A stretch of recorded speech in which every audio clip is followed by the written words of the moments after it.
Test, test, test. Whoa, it sounds like it's about to blow these headphones.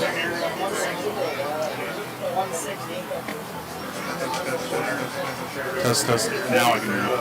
But it's like really loud, almost like it's making.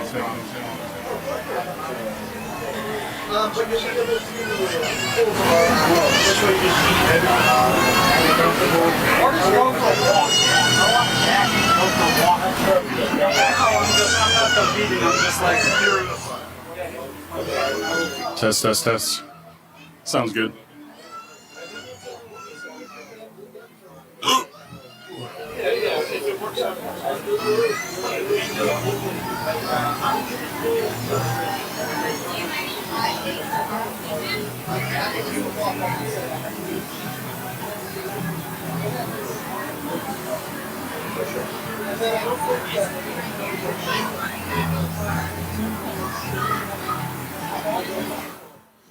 Ian, just so you know, this is getting a little wet. Okay.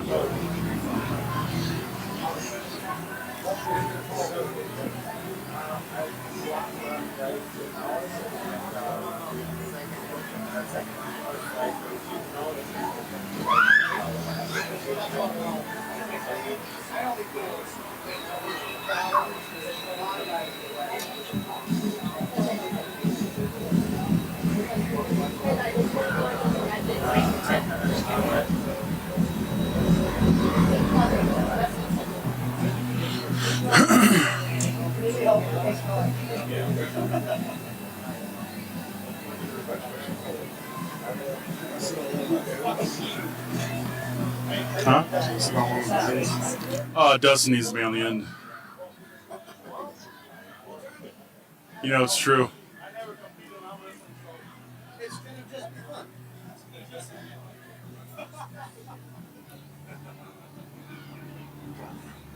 Yes. No, you gotta throw me on the end. What am I thinking? Who are we throwing in the mid? Why don't we start with guests since Ian's eating? Rovans. He's right there. Check. Grab him. Oh, he's about to eat. Yeah, there's a big echo.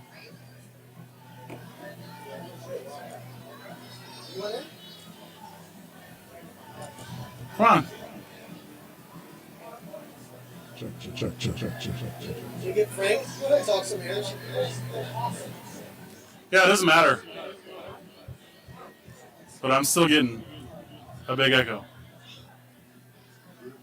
Check. Not anymore. That's better.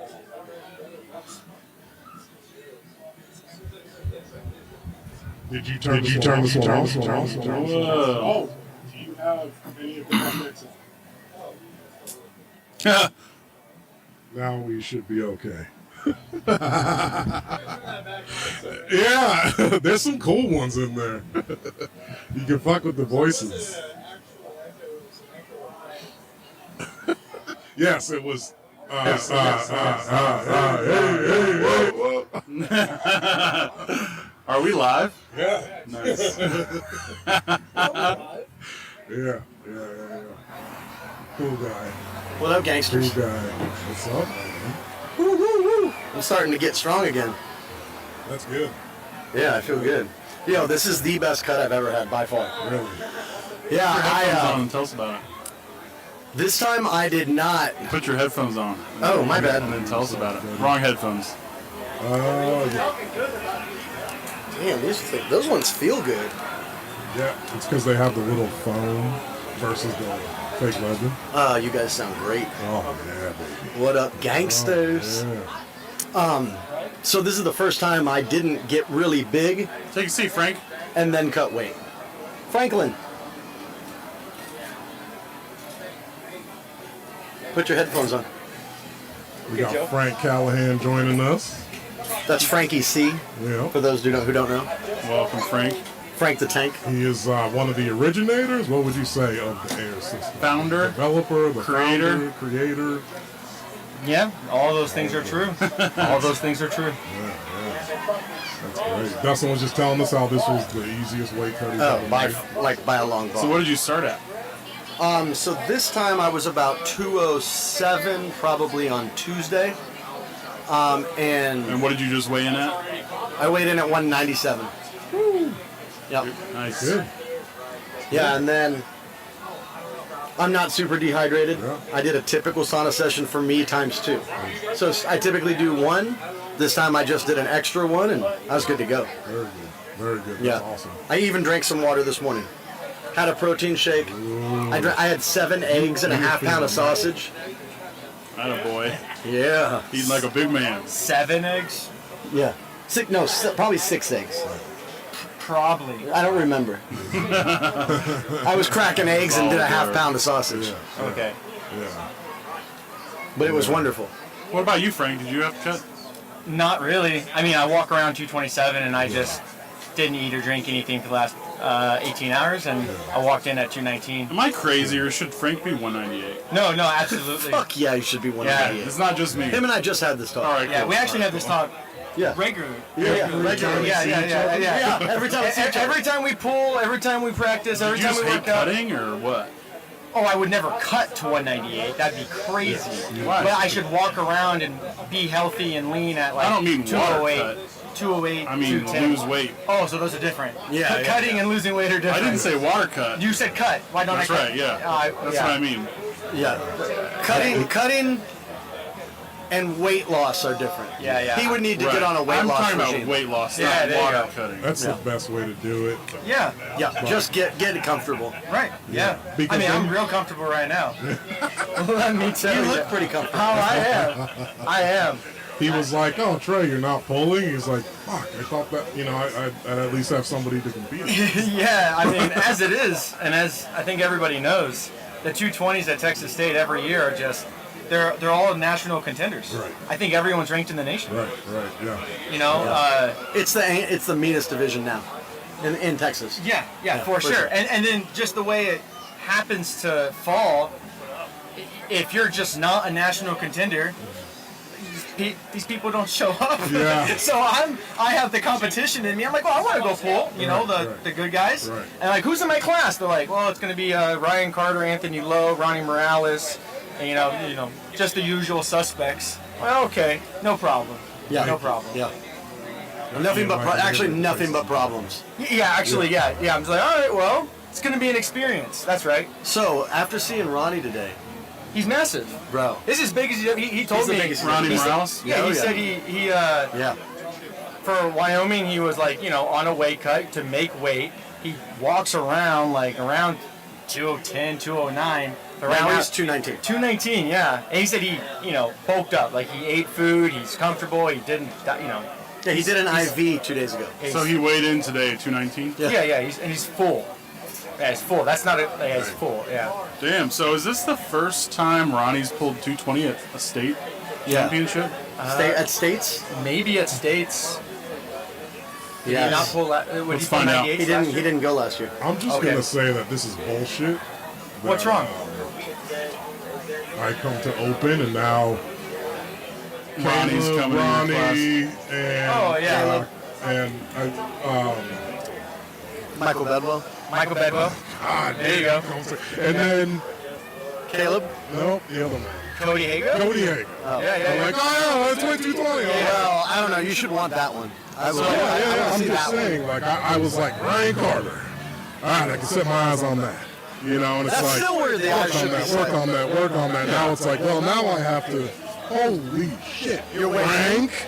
It's like, Yeah, baby steps. Baby steps. Yeah, steps. I think that division is nasty. I need to get out of it. I need to get out of here. I need to read. I need to don't read. leave me, Frank. So Ronnie pulled Yeah, you gotta leave. 198 Texas State last year. And then at the Western qualifier most recently he was 220. Yeah. He pulls Pulled against 220. Frank. Yeah, he pulls Oh, 220 all throughout the year. Ronnie didn't pull state last year at 198. I won it last year. At State. I didn't pull Oh, State last year. excuse me, 2021. There you go. That's correct. Yeah. Yep. He beat Hector Muniz, Yep. Danny Gillian, Yep. Celestino Vallejo, and Luis Alarcon. Yeah. Okay. So Luis came from El Paso out to Texas State 2021. Yeah, it was in San Antonio. Yeah, he's not here But he's today. not coming. No, he didn't no. come last year. He's not coming this year. No.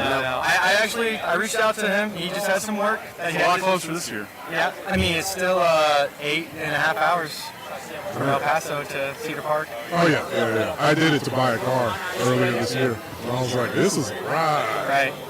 So, yeah. I mean, It's about the same as San Antonio. So tell us about the state of airs. State of Aries. Drop a state of airs. Cut it. Update, feature announcement. I'm coming up with a feature where you'll be able to compare athletes. So the idea is like I can type in Dustin DeWoody, Frank Callahan, weight and arm, and it'll show me some like relative stats about these two guys. Show me each of their top 5 best wins, an average of their top 5 best wins, their current rating, maybe some common contenders, people we both pulled, so athletes in common. I'm trying to think of some like more stats I want to add to that. I got one. That's what I'm working on right now. So you have rating. When you click on a guy's name, the Pullers page, you click Yeah. on his name, it has his rating. It doesn't have his rank. Yeah. Is that something you've ever considered adding? Was that intentional? I actually had it there, I think originally, we took it away because we used to have amateur and pro split. So if you're looking at an amateur's profile, not the it same. would have his rank there, Yeah. and people were taking screenshots and posting ludicrous, Yeah. saying, "Oh, look at so-and-so, he's the #1 guy." And I'm like, "Well, He's an that's that's because he's 12-1 in the amateurs, Yeah. and and it's not anyway." So we did away with all that. We combined the ratings now, and we took away showing the ranking there. But we are going to change it soon. We're going to add back the combined score that you see on the classes page. We're going to add that back to the profile page. So if you're an amateur, you'll have a combined score on the pro page. Ooh, in the dirt. Oh, I meant to throw it into the dirt. My car's the first car in the parking lot. I watched that. Okay, so with the Aries ratings, I want to know what is the threshold? And if you don't know off the top of your head, it's fine. But It's different for every weight class.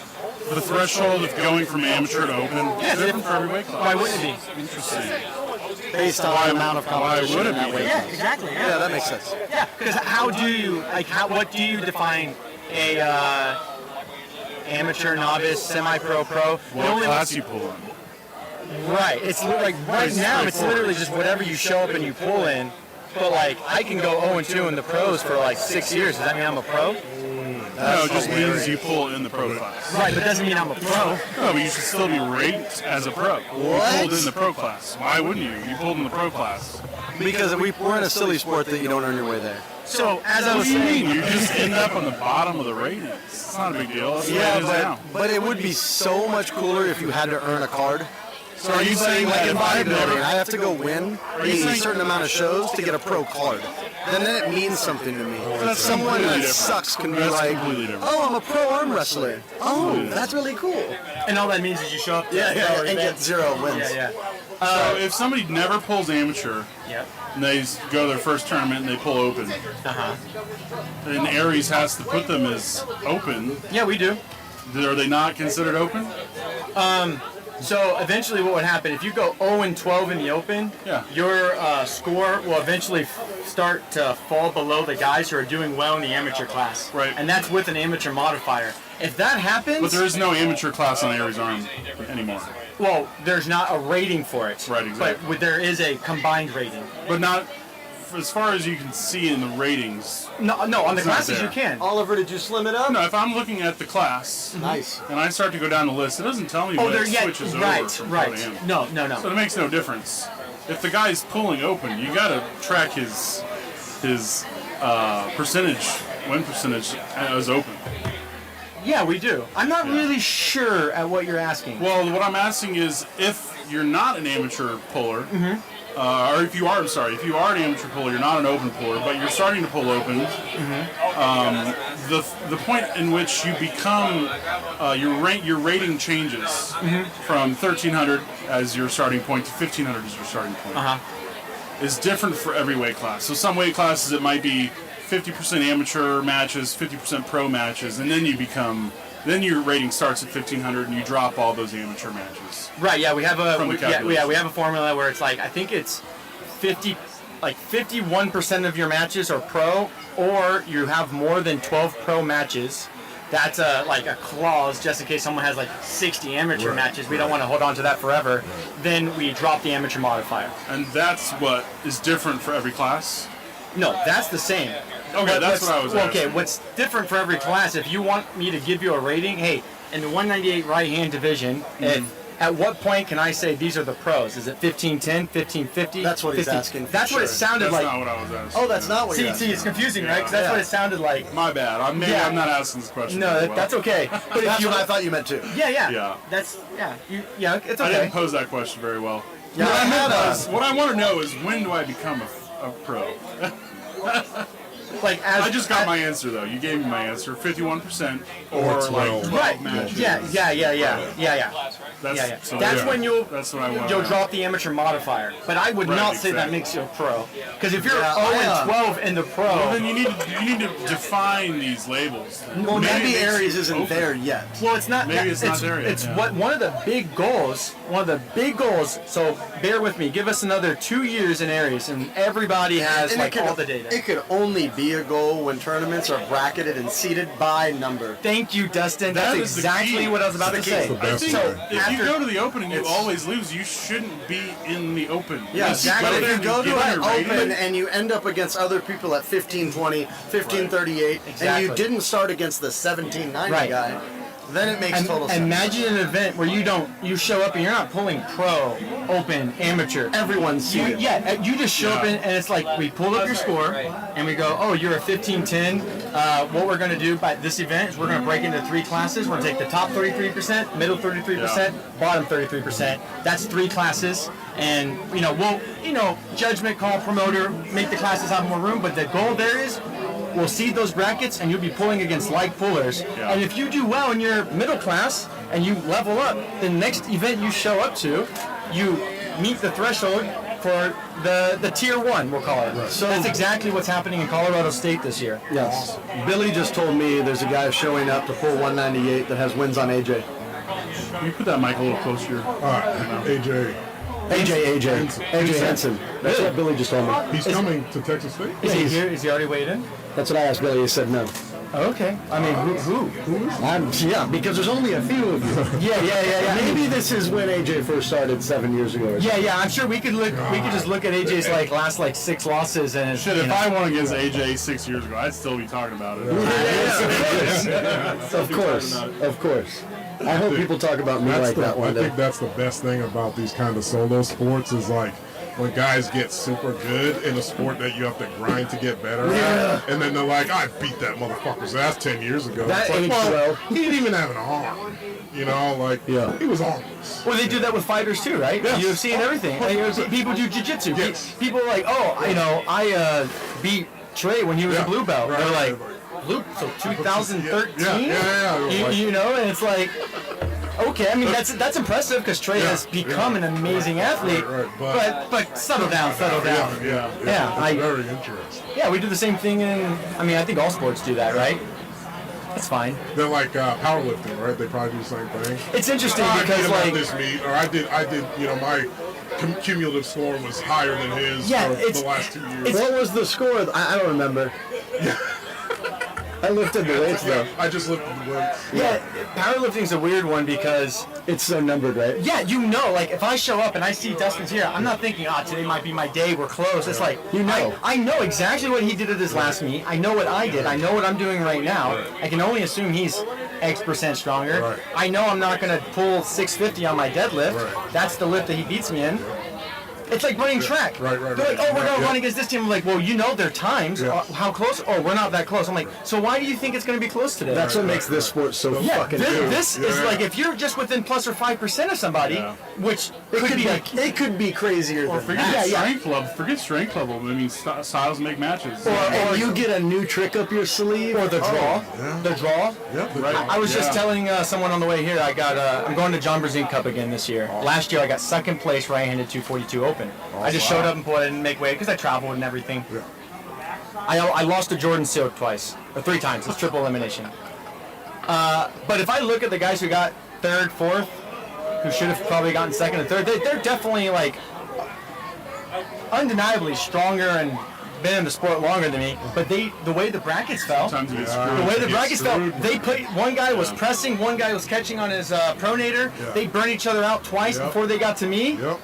And now that guy's move is nothing. He doesn't have another. And then one guy eliminated the other, and then I beat the other 2. And I got 2nd. Yeah. And I was like, I got 2nd in a tournament of like some really good pullers. Right. We get Greg to come on here and talk about if he's going to win this whole thing, right and left. Rodney Gregg? No, Greg Ray. Shit, dude, Rodney Gregg is the guy that just I know won who he is. overalls. I know who he is. Lubbock. Left-handed. Yeah. Was it? He only I pulls can't lefty. remember if it was left. But we know it was left. Yeah, he pulls I both. refereed the match, and he don't pulls know. both. Let's just say his left is way different than his right. Oh, he's nationally ranked, and his right's not. So there you go. Yeah. Yeah. Hey, Ian. Well, Greg's You can not ask right Sky if here. she can give me some water. I'm feeling quite faint. Hey. I need to go grab a drink too. I'll grab you water. Oh, thank you. Me too. Let's I get got you. Ian in here. If you need some ice, even better. Yeah. Have a seat, Ian. Right now we're getting in like Join us. coming in hot. Literally. What's up, motherfuckers? How you doing? How you feeling? Feel like a pimp. That's right. Like a pimp without the I, just a PMP. Son. It Dude, this is hard a nice out here. place, man. Hey, congratulations to Austin for finally getting Texas State here. Right. I think it should be here every year. We're in the middle of the state. We've got the best fucking stuff. Yeah. We're the best venues, That's why the Capitals. and we're the best team there is in Texas. So why the fuck isn't it here all the time? We are the best team. Shit, we're the Yeah. best team. in Texas. Austin has like 3 teams. Well, there's only one that really fucking. Okay. Yeah, no. There's 2 teams. There's like the minor league and the major league. There's the farm team. You graduate. Yeah, we roll them off. Yeah. Come on up to the big come boys. over the Draft them. Yeah. Draft them. We should hold the draft. In case anybody doesn't know, it's Austin Arsenal. Austin Number one. Arsenal, number 1. Incumbent team champions. That's right, man. This year's TAL state championship. The year that we formed a team, Yeah. we won like 3 team things, like just immediately. Where was that? Was that state? State USAA tournament. Yeah. And Oh, that was Region in Austin? The Southern Region qualifier in San Antonio. Fair enough. And The San Antonio state championship in Port Arthur. Yeah. y'all got the board off of the one, yeah. You know what that tells me? Tells me there's not enough teams in the sport. There are, but they're not as organized. Yeah. I like you don't have like my team. We have 3 guys at 220. Right. You know, we have like 3 guys at 176. You know, and that's it. Like we don't have a big team, but like I think a lot of teams are like that, where they have like 8 guys that occupy 2 weight classes.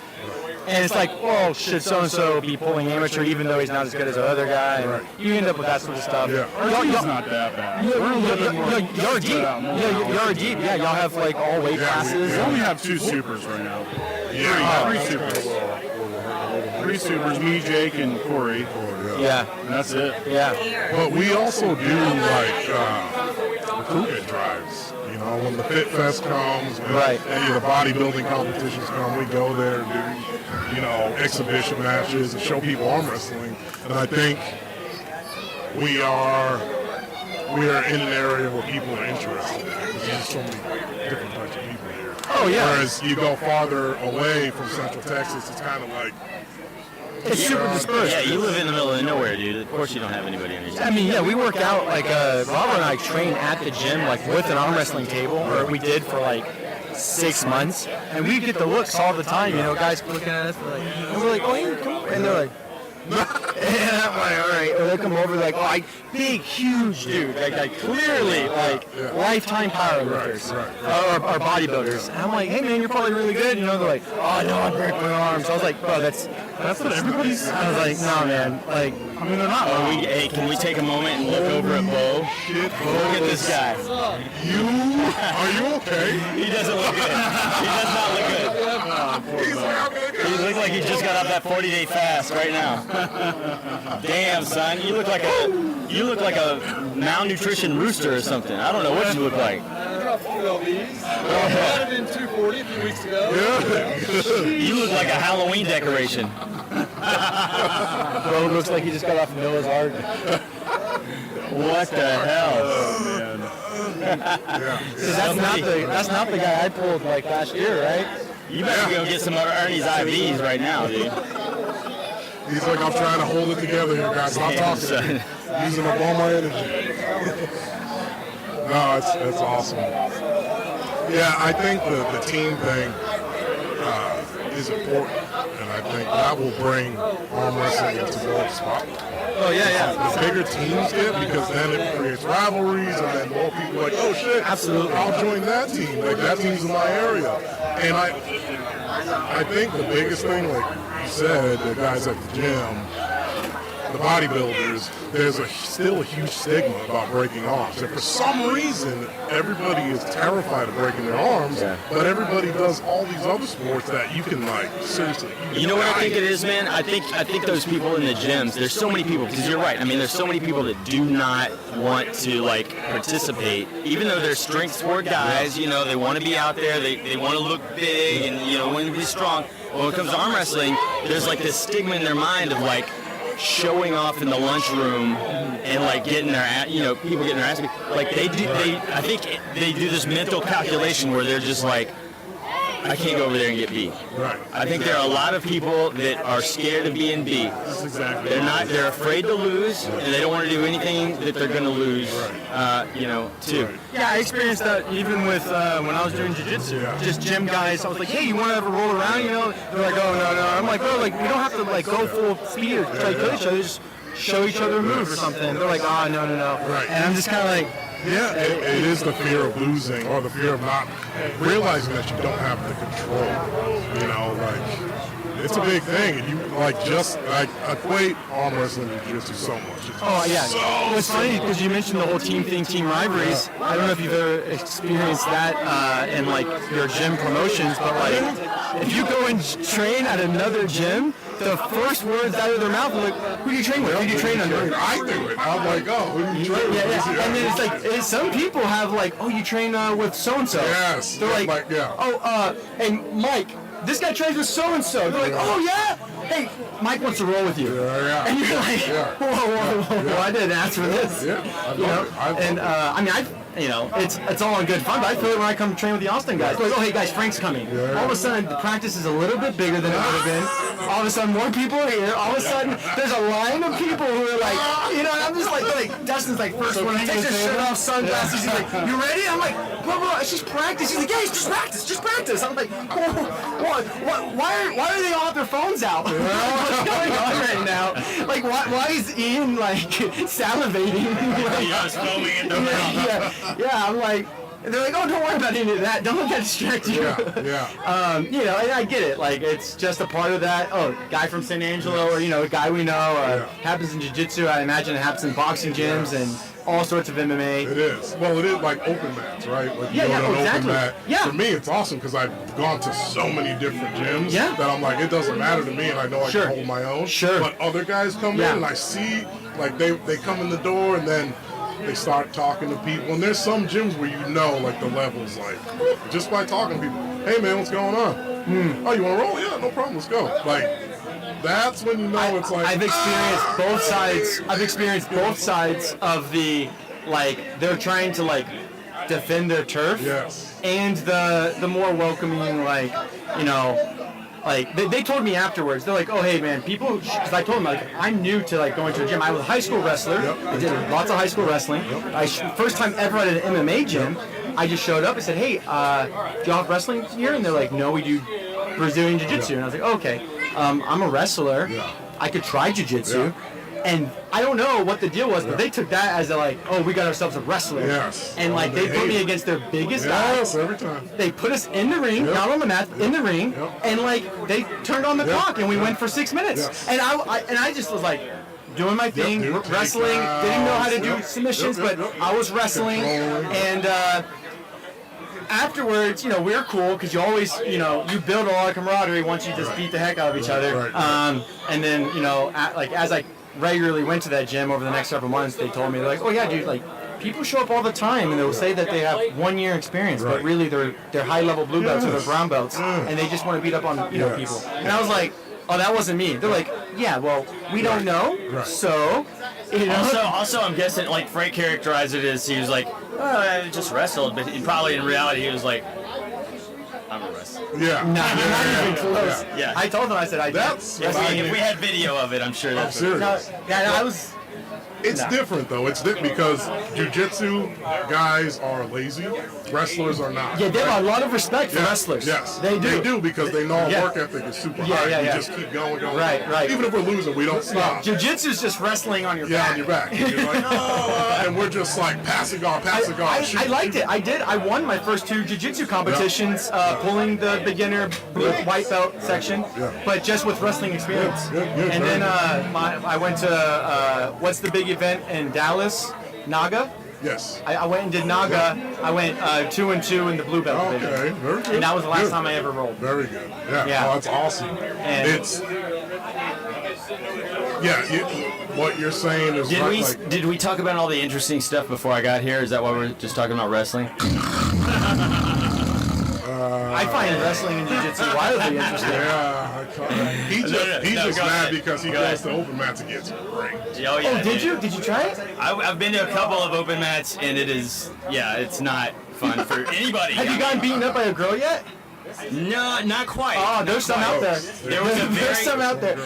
I went to 13 seed in San Angelo. Like, this is my most recent time on the mat, not competing. I showed up. I did their whole practice. I paid $20 for the day fee or whatever. And we take turns, like rolling with everyone at the end. And I was rolling with some girl. She's like 160 pounds, fit. And I could not submit her. I was on top, like holding her arms, trying to pillow choke, trying to roll out, and she was just like this, pulling, and I was like, "You are a strong female. You are," and she knew her angle. She was tucking. She was inching away. I was like.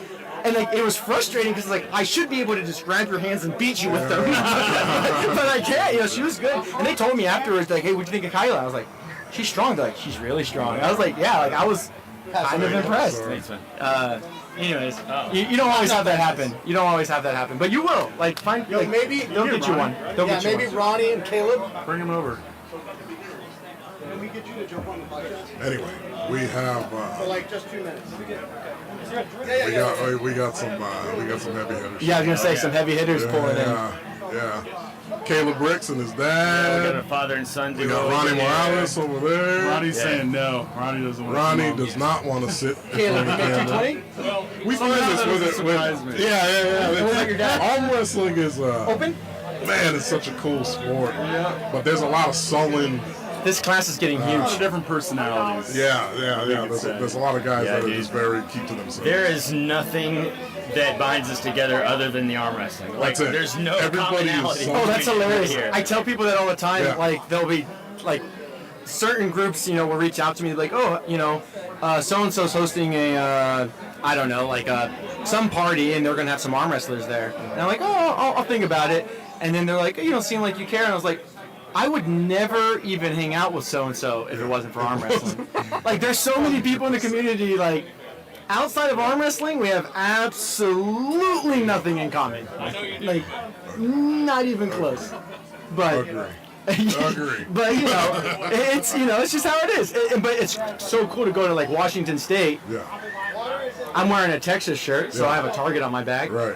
But everyone I grip up with, there's a common language on the table. Yeah. Right? Ian doesn't speak it because Ian's a jerk. Yeah. And so Ian just like wails on you. Dick. Oh, we You must don't even like. get to that point because he just elbow fouls and the match is over. You know.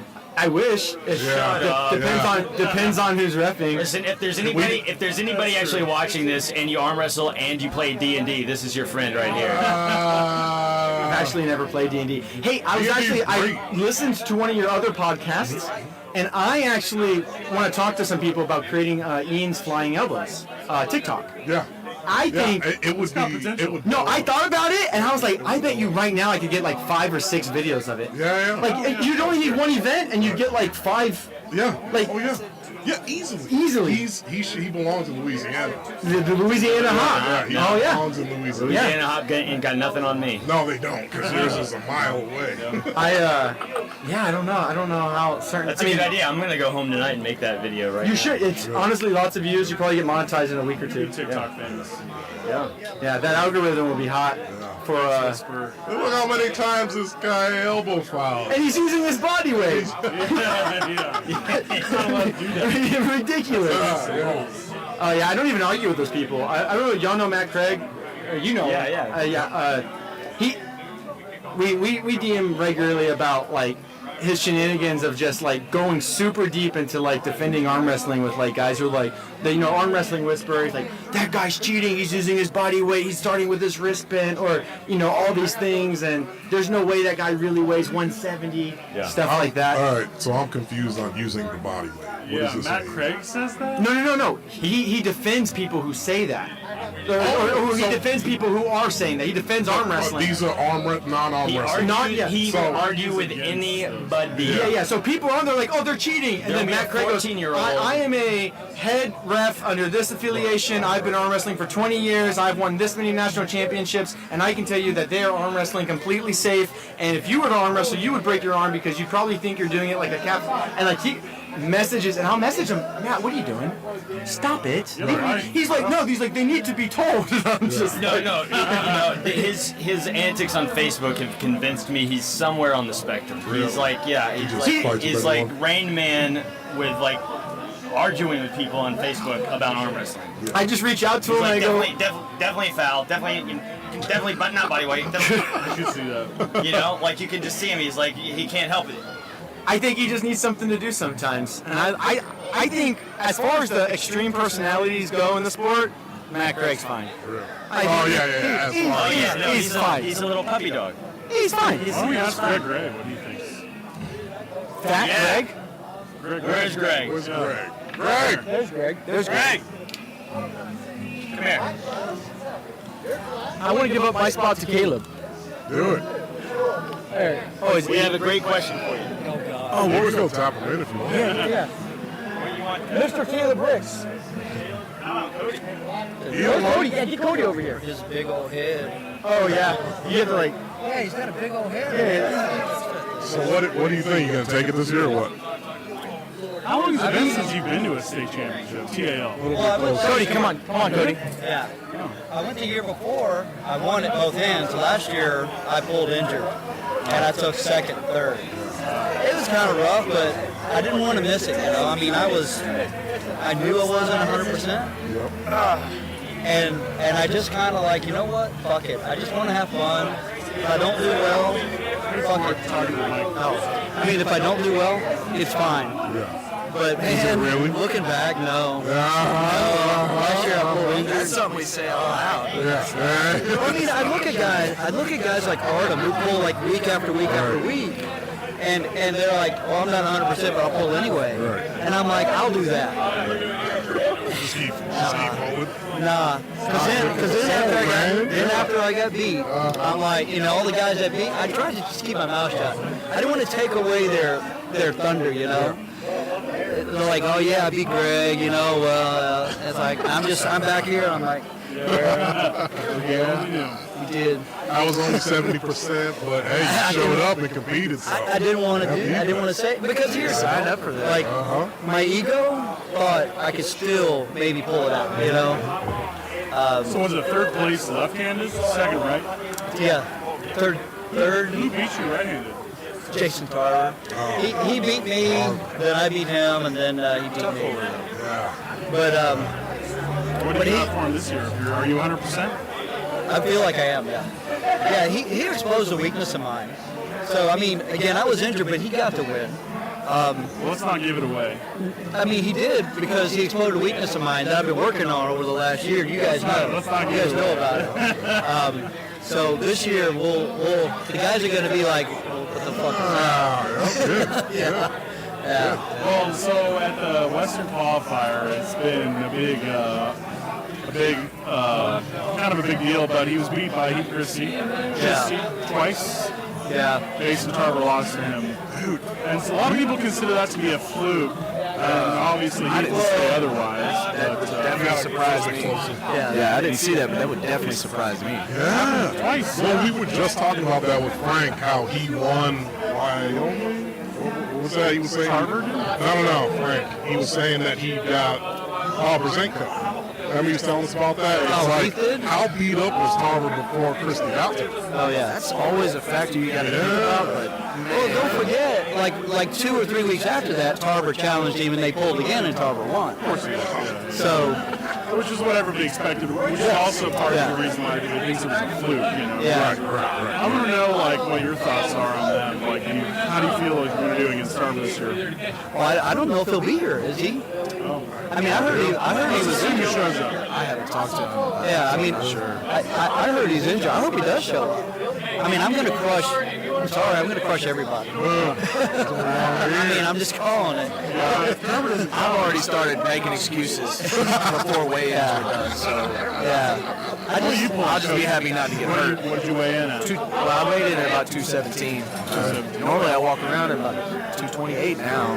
Is this your first time pulling 220 class? No, I pulled a 220 class at that East versus West event in League City, and also one local tournament. It is what it is. Bigger guys, you know. I'm not expecting to take first for a while. Well, the funny thing is, it's like there's bigger guys, but it's the same guys, but are bigger. So, Well, in Texas, a yeah. lot of guys from 198 have done what you did. Well, it's just not worth the cut, like you were saying. It just doesn't make sense anymore. Like, it's too hard. Yeah. As you age. Well, we have this discussion all the time, and Dustin. I'm still young, very, very young. Very young. Yeah, you know, we get into arguments on our group about the cut. Yeah. You know, and it's different for everyone. You know, I mean, I didn't perform well when I cut. I perform better when I just walk around and just barely cut. But I mean, there's certain guys that when they cut a lot, they do worse. Yes. Yes. So I mean, it's one of those personal things. For me, between 180 and 230, 240, I don't see a difference in the strength level of people that I'm Right. going against. Maybe not arm wrestling. Yeah. There's a whole lot more strength that comes into play. For me, personally, I like to feel strong everywhere, and my arm wrestling hasn't gone up much since I stopped, cutting. But all the other stuff, I'm way stronger. Yeah. And that helps me a lot outside of the table. Well, and a little bit of it is being healthier. Yeah. So if you're not cutting, your body has time to recover, and I can be the exact same strength, but joints and everything be fully recovered and pull a hell of a lot better. It's much more taxing when you're cutting several times a year, 10, 20 pounds in a short period of Why I time. don't do it anymore. It just doesn't make sense. Yeah. Yeah, it's not. So, Cody, who do you have your eyes on your division? Brian Carr. Right now, I want to see what Bedwell's right arm feels like. I really do. And I actually talked to him about a match, but I didn't know he had a match with Ryan. So Yeah, I'm just we don't know if staying out Ryan of the and way. Ryan are pulling 220 now tomorrow. Well, they have a super match. Oh, okay, yeah. They got a super match right before.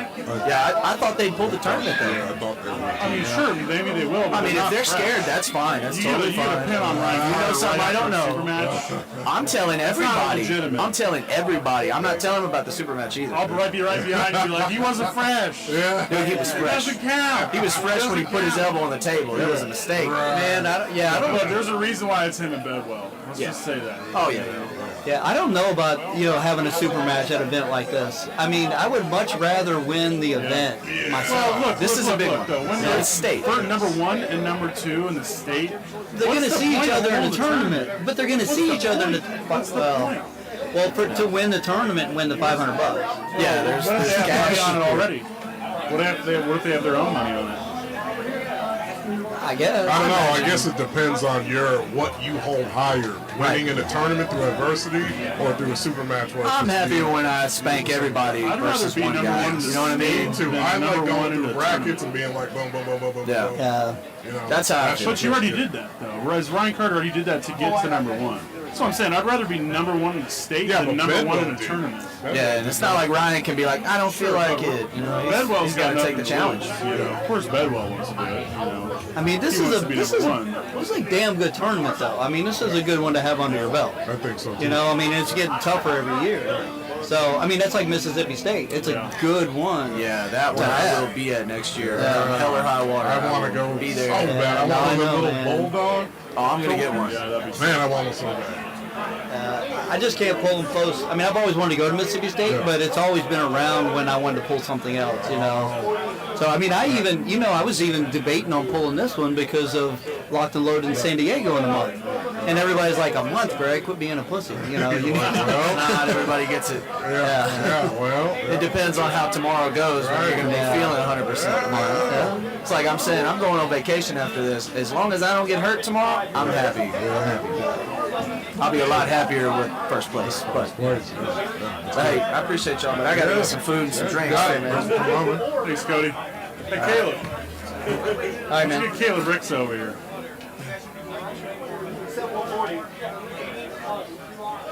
Mr. Caleb Ricks. Hello, sir. How are you? I'm good. How are y'all? Dude, Cody was just saying how he's going to crush you in every way possible. He was here for a while, so he must have talked about it. Yeah, he says you stand no chance. Yeah. Did you have a big cut? It wasn't too bad. I was about 230 a week ago. Made 220. Ain't That's bad. a lot easier. If I'm 210, making 200 is a lot harder than 230 to 220. Yeah. That wasn't bad.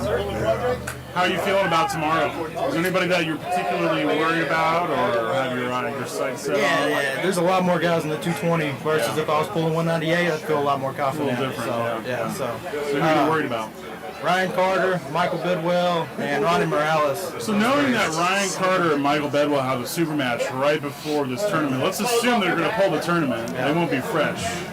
How do you feel like you have a pretty good shot at taking one of them down, or?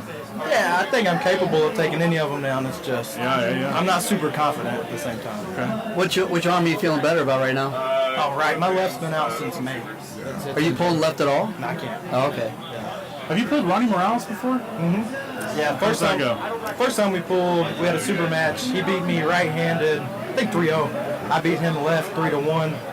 And then we pulled about maybe 4 or 5 months after that, maybe 6 months after that, and I got the win on him right-handed. So. And how long ago was that super match? The super match was probably going on 3 years ago. Okay. Yeah. But I pulled him. I don't know how long after that, maybe a year after that, but I pulled him it's been a couple years since I pulled him, but I do have the last one on him. Ah, there you go. Bro, Ronnie looks crazy. Yeah, he's strong. Oh, that dude's training so much. Crazy looking, yeah. And his match with AJ Henson came out today on 217. Dropped today, is right-handed against AJ. He got beat 3-0, but he went into a King's move. Ooh, yeah. Which is, I don't know if Ronnie usually does King's move with his right hand. Yeah, so he did that to me in our super match a couple years ago, yeah. It was like a hook of a super match, of a King's move. Yeah. Really interesting. He keeps his pronation in it. Right, yeah, and he was able to stop AJ. But they both kept fouling. It's a 3-foul system. And so because they both kept fouling, they had like 6 starts in 1 round, and Ronnie was just blown up, and AJ got him 3-0. That's pretty crazy. Yeah. See, stylistically with Ronnie, I know what I need to do. It's just being able to do it. As far as Ryan and Bidwell go, it's tougher. They have much longer arms. Yeah. Have you pulled either one of them? I pulled Ryan. He always beats me right. Yeah. He's got my Ryan's got. He can go a few different ways. I mean, he's got a good press. He's got the press. Yeah. The top roll. Yeah, and he's long. He's about 6'4", 6'5". Yeah. And he's still trying to gain weight. Really? Yeah, he's too skinny. He's a little guy. Yeah, he's too skinny. Real skinny. It's interesting. I think the last time I saw any of his polling was end of the year bash. And was it against Bedwell?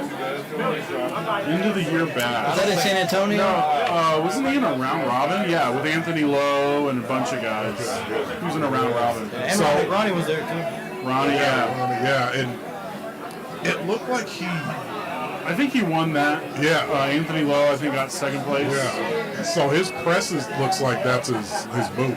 Yeah. Because he was trying to go outside with people, and it looked strong. Yeah. But he was like, man, screw this, and he would just go inside. Yeah, he's like, still working on that like back pressure. the way that he comes inside and presses, it's like. Yeah, I don't think Ryan wants to press anybody. He wants to top roll everybody. Yeah, he wants. Yeah. He wants to top roll everybody, and I think a lot of times in his head, like coming to this event, I know he's thinking he's going to top roll everybody. Yeah. But as soon as he feels like maybe I can't, he's just going to press them. That's what sucks about Ryan. That's pretty crazy. Marks his white baby at us. Yeah. Well, he needs to work on his back pressure still a little bit, I think. Ryan does? I think so, yeah. I mean, I think that's where. That's why I did have to go to a press. I mean, if he's a top roller and he's not able to get it, then that would just tell me his back pressure is just a little bit lacking still. And and with that height that he has too, I mean, you have the leverage advantage, but it's also a point of weakness where you can't develop as much back pressure. Yeah. So the longer your arm, the more back pressure you need. Yeah. I learned that earlier. Yeah. Shit. Way more hammer curls. You pulling 220 Pro? I'm not. You're not pulling at all? Too tired. Oh man. Yeah. Dude, I'm myself a fan. This guy's come a long way. I don't know if you ever pulled with him. I pulled your dad once. Yeah. He whooped my ass the second match. I remember the first time I pulled him, it's like, you know when you got a guy who's never arm wrestled before and you're like, oh, I'll take it easy on you? Fucking smoked me. And I'm like, what the fuck? And then I had to work around it, but then he's able to overcome my workaround, so I can't touch him now. You guys have trained me. Yeah. You guys have What trained it's me. about. Y'all got a good group in Austin. Yeah. Good. I mean, everybody's consistent. Yeah, it is, right? Like, We don't pull consistent. Really? Well, you guys went through a phase where you wouldn't pull in the strap at all. I'm watching your practices, and nobody pulls in the strap. Like, nobody did. And it's like, It's gone now. Now I only want to pull the strap. yeah, I mean, like when I'm in practice, I tell the guys, only pull in the strap. Because it's probably going there. Yeah, we fixed that. We pull the strap way more now. I remember. We pull. I remember people in your group was like, hey man, can you teach me how to pull in the strap? I was training the strap. People ask me, like, oh, I can't tell you how. right. Yeah. That's funny. But no, I've been working on it. We've been working on that. So like, it's gotten better. Is it you, your brother, and your dad still, or like? My brother's not really in it Not either. really, yeah. Mainly me, my dad, and Cody. I'd say that's the core. That's the good, core. man. We got some other guys. We got some newer guys. Yeah. It's just inconsistent. I'm sure Cody's a great training partner. Oh yeah, absolutely. That's good. It's just like I said, our work schedules. It's hard to have a consistent practice. Yeah, how often do you think you guys train? Like in a month? I would say on average once a month. All right. Yeah. We may, if it's leading up to the event, we may 2 or 3 times a month. That's good. I don't know, man. There's something to already knowing arm wrestling and being able to rest, right? So you do your little, you use techniques, you feel the pressure of the other guys, and then you just train in the gym and then you rest. Usually way stronger. I mean, I think in your first 3 years, you should be on the table at least every week. Yeah. And you shouldn't go to events, pro events anyway, thinking you're going to crush everyone. Your first 3 years, you need to learn technique. And then after that, it's not important to get the table time. I mean, I really think that I spend too much time on the table, and I need to spend more time in the gym. And I think once a month would be great for me. But I just, I like pulling, So it is hard for me. But I do think that it actually might be slowing my arm wrestling progress. If I had just focused on getting strong and then once a month, testing it with different techniques, I'd probably be better arm wrestler. Yeah. My first 3 years was a lot more table time. Yeah. At least once a week. Yeah. And then, but last couple of years it's been mostly weights, which I think just of this year I've got my weights really dialed in to what I need to do. As far as You go heavy, right? You high rep or heavy? for the most part, over the last couple of years, it's been more volume over heavy. Yeah. I haven't really, not a lot of heavy. Still, today it's more volume. I added more heavy now, but the majority of it would still be volume. Yeah. That's good. I mean, ever since I snapped my tendon, I stopped going super heavy. I do a lot more volume because I want my tendons to heal. And I try to bang my tendons in practice and then heal them up during the week. And if I could prevent myself from getting on the table once a week, then I think I could build some more strength. Right. But I just like it too much. I'm about to go, guys. Yeah, All right, take it easy. Yeah, go get some food, man. Thanks for back to the spot. All right. Yeah. See y'all. Yeah. Dude, I shrunk over here. I'm way down. I need to remind Marcus is gone. Oh, that's right. You're Marcus. Come over here. magic trick. Come over here. It's low over there too. You guys are the only ones with it. Oh, yeah. How about that? Yeah. It's all right. Let's see. I don't think anybody's even. Is there anybody asking any questions at all? No. Nobody cares. We can't even. Yeah, there's a way I wanted to do this and we couldn't do it. Yeah, don't they have the things where like you can look at the questions popping up? There is, but Yeah, this is it. There ain't nobody on. There's 3 people on this, and one of them's me. One of them's you. One of them's that person. So there's one mystery person. but Probably gonna the, your mom. the good thing about the live streams, you can still use it as content later. So that's it's like you gotta do all aspects. Dustin. Of it. Yeah. So Dustin's Dude, back. look at Firmino.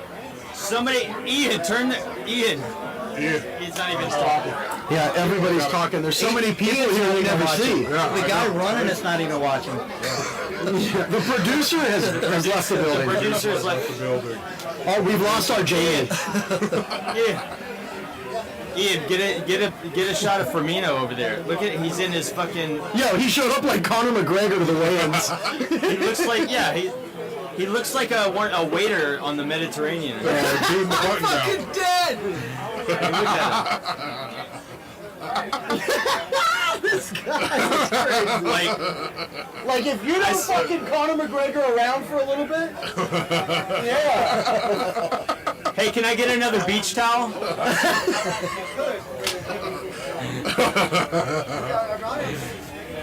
I'd like a pina colada. Are you seeing what they're filming? Yeah. How did it come in? How's the live stream? It's the best that I've ever seen. Oh, is it perfect? Really? Oh, it's so perfect. Yeah. Seamless. Look at the lighting on it. Oh, dude. Is this the same spot we would pull? With the good lot thing, it's think so, perfect. is it? Yeah. Because look how good it comes in. Well, you get advertising for That's what I mean. Yeah. Yeah, I think you set the table here, ref it here, and a live stream like that would be sick. Well, we would need a little platform because there's a great. You definitely need the platform, but to just do super matches, like 4 super matches, would be dope. Yep. This is the spot. You can set those up. I mean, Yeah, we've been talking. We've been talking about it. Because we already have the certified refs, right? What's that? And we No. get Too loud? Bo's company, this Well, we company were thinking- involved in putting money out for the athletes. You get yeah. you get a match for Greg. yeah, that'd be good. I'll take it. Everyone. You want Hyatt, Dustin Hyatt. I do. I actually do. I mean, Really? Oh, that little fella? you know, I mean, But he's just a boy. I think stylistically, I got that match. I think Against so. Hyatt? I hope Yeah. so, man. You're a grizzled old man. You ought to be. Yeah, I mean, he's doing really well though. He's smashing. Yeah, but I mean, In the hook. All you gotta do is keep him out of the hook. I agree. well, no, he presses. Yeah. That's Yeah. perfect for yourself. Hell yeah, give me that. Yeah. Yeah, I mean, I like to pull top rollers and I like to pull pressers. Have you pulled Tim Lewis? A long time ago, when he was at 176. Jesus Christ, those times have changed. Yeah, I mean, he was going mad to pull 176, and I was pulling up. I believe that I had a war with him left-handed. I don't know if we pulled right. No, didn't he used to, like in that WAL Atlantic City tournament, he pulled 165s, didn't he? I mean, he would cut from like 220. He did 30-pound Yeah. cuts. Yo, Heath Christie is not making weight for this. What? What do you mean? Fucking kidding He's me? pulling me. I thought he said he walks around at one. Just give it to him. How do you know that? That's what he told me. He told me he hit me up today. Just give it to him. Let him pull 76. He's not a 98. He's gonna get killed. He's gonna get murdered. He said to me, the message he sent me was, "Don't get eliminated before we end up on the table." And I was like, Are you fucking kidding? God damn, I'm not gonna get man. eliminated at all. Sorry. My goodness. Dude, I might actually have to take this match seriously, so I bust his ass hard. Like Hard. Well, I'm going to look at the classes. I might pull 2 classes. You gonna pull up?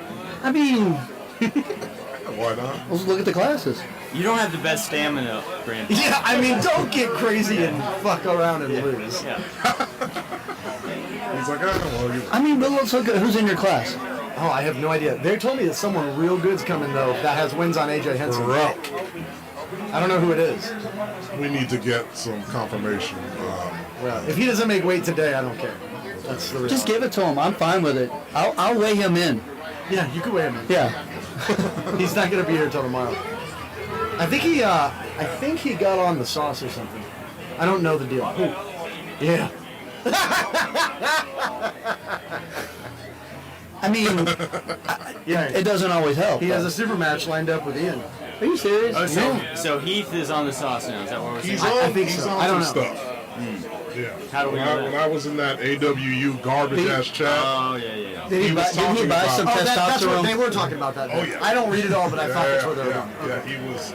Yeah, it The was testosterone like, pills? That Yeah, it was all kinds of shit, and he was like, "Oh, I'm getting it. I'm doing. I'm not even. I can't call. I know.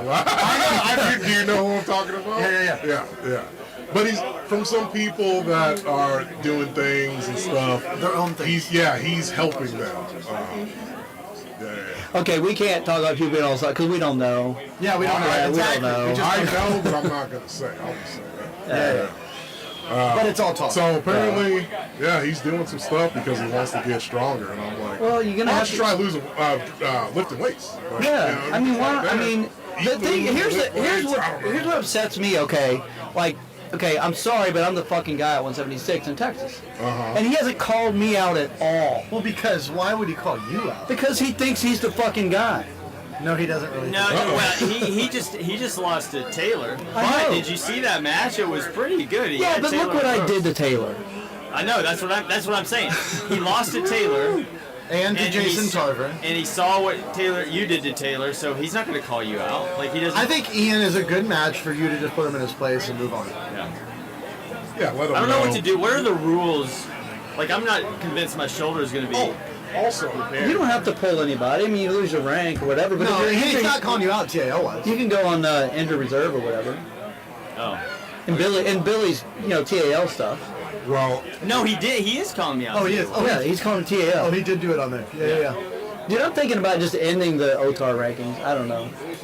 really, Nobody fucking cares. I don't fucking care anymore.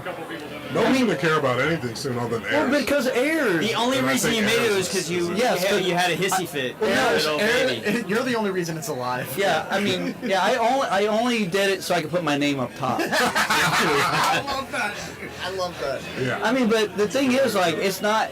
I know there's a couple things that are inaccurate about it right now, but not much. I think it's definitely better than Luis Alarcon than the just beat TAL the fuck out ranks. of me, just putting that out there. He's not Yeah, even I on mean, it's better than the TAL rankings, but I don't know. it is. They're both different. fucked up. I mean, It's they're different. Yeah, they're just. It's different. Yeah. One is It's a not super anymore. match I'm series. number 10 on the right-hand rank in OTAR.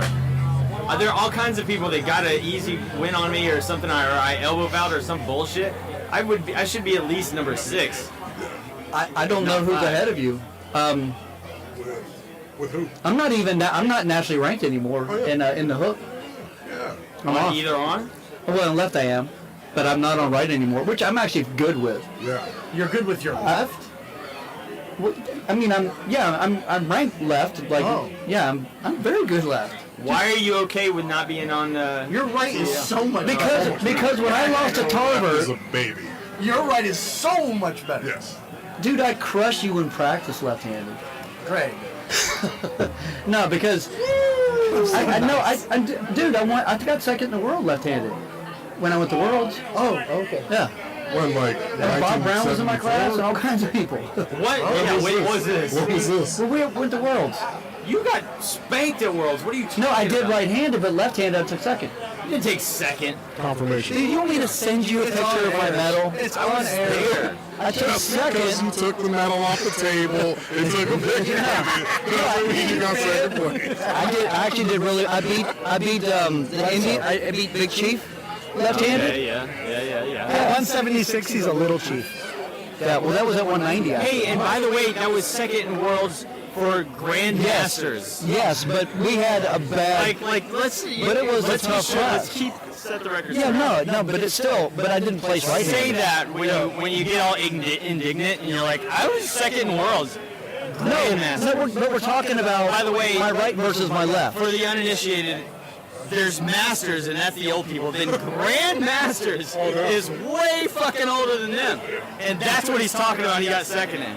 Which I don't think he did. Boy. God damn it, Greg, you did this. You did this to yourself. And you wanted an ego bump. No, I didn't. I'm just saying. He said your left. What about the elderly card? He says your left any good. I think your right is better. At that, I mean, I have just as many national championships left-handed as I do right. Well, in 1994, nobody gives a fuck. I think Dustin was saying, why are you okay with only your left being in the hook rankings and not your right? Because my right loss was bullshit. When I lost right-handed, it was bullshit. To what? Wait, who? When I lost to Tarver last year. At States? Yeah, That wasn't bullshit. He beat the fuck out I of was you, dude. injured, and he beat me.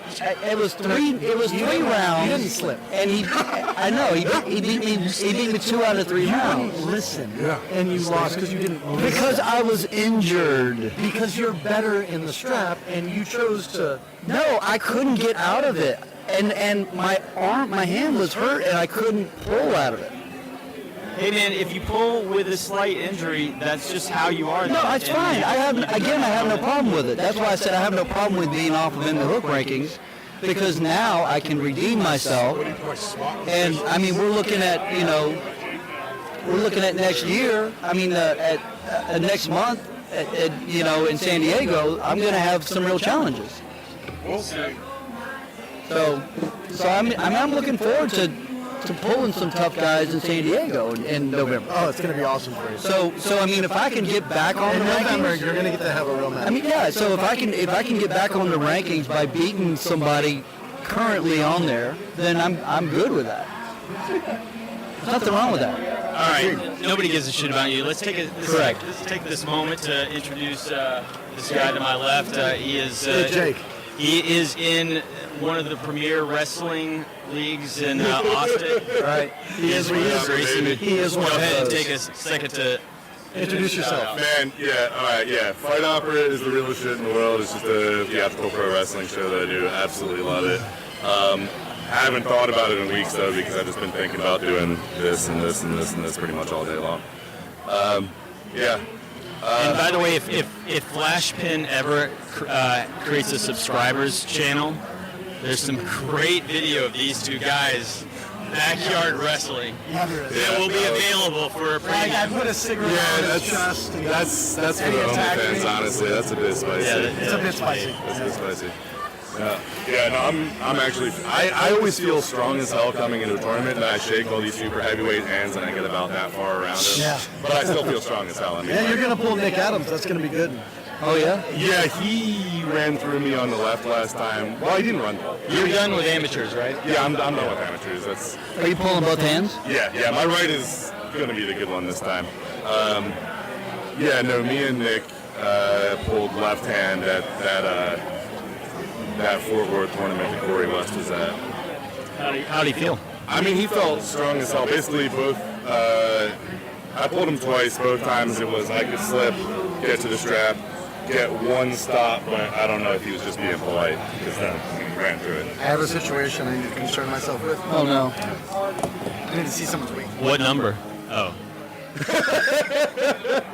What do you say? he's getting him to take a poop. I thought somebody was messing with his lady or something. He seemed very concerned. Yeah, he's just rehydrating too fast. So is this your first like major pro entry?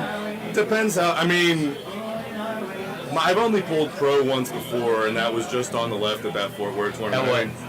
Oh, the locked and loaded? Or Yeah. The World Series? The one with Corey West. Yeah. The one they were filming for. Well, that ESPN. had some good talent. Yeah, it was a small class, but it was, I mean, the maybe strongest left hand in the hemisphere was there. It's like, I can't, it's a big tournament. Right, Certainly by my standards. But this will be my first time pulling open on the right, and my right's my good hand, so I'm hoping to get at least a couple of wins.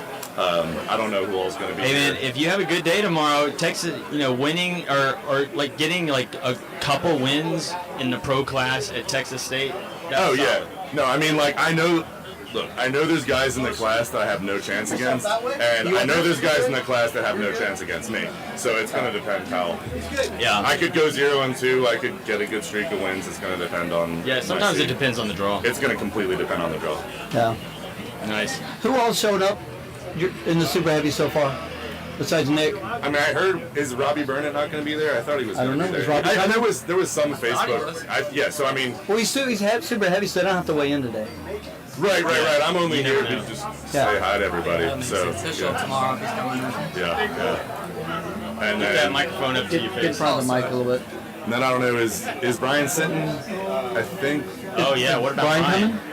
I believe so. He was supposed to come to my practice. He didn't show up, so I don't know. So he's going to be. I think so. He's going to be here, and he's going to be That was fresh. last weekend, right? The 9th. So 2 okay. weeks. Yeah, 2 weeks. Which is close. So maybe he's. I mean, he might want to take more time off. What's your strategy for Brian then? Well, I mean, look, if I can slip against him, I'm happy.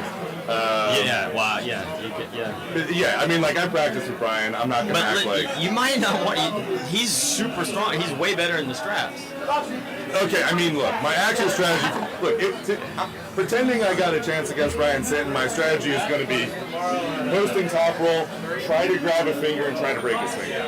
I mean, no offense, like, I mean, not try to break it, but, try to get him in a weird awkward position where he can't get out and get a pin. There's good news and there's bad news.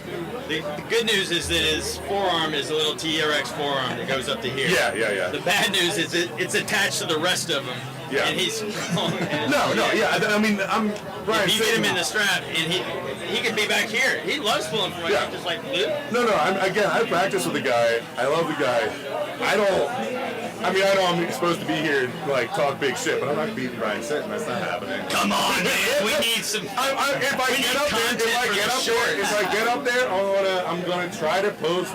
I'm gonna try to grab his finger. I'm gonna try to crack his hand in a weird direction that is uncomfortable for him. That's a good idea. If I can't do that, if we get to the strap, I'm gonna try to not have him tear my arm off in the King's move. But I mean, yeah, that's the strategy. But like, what's your strategy against Devin Larratt? Like, I don't know. Don't die. A for effort.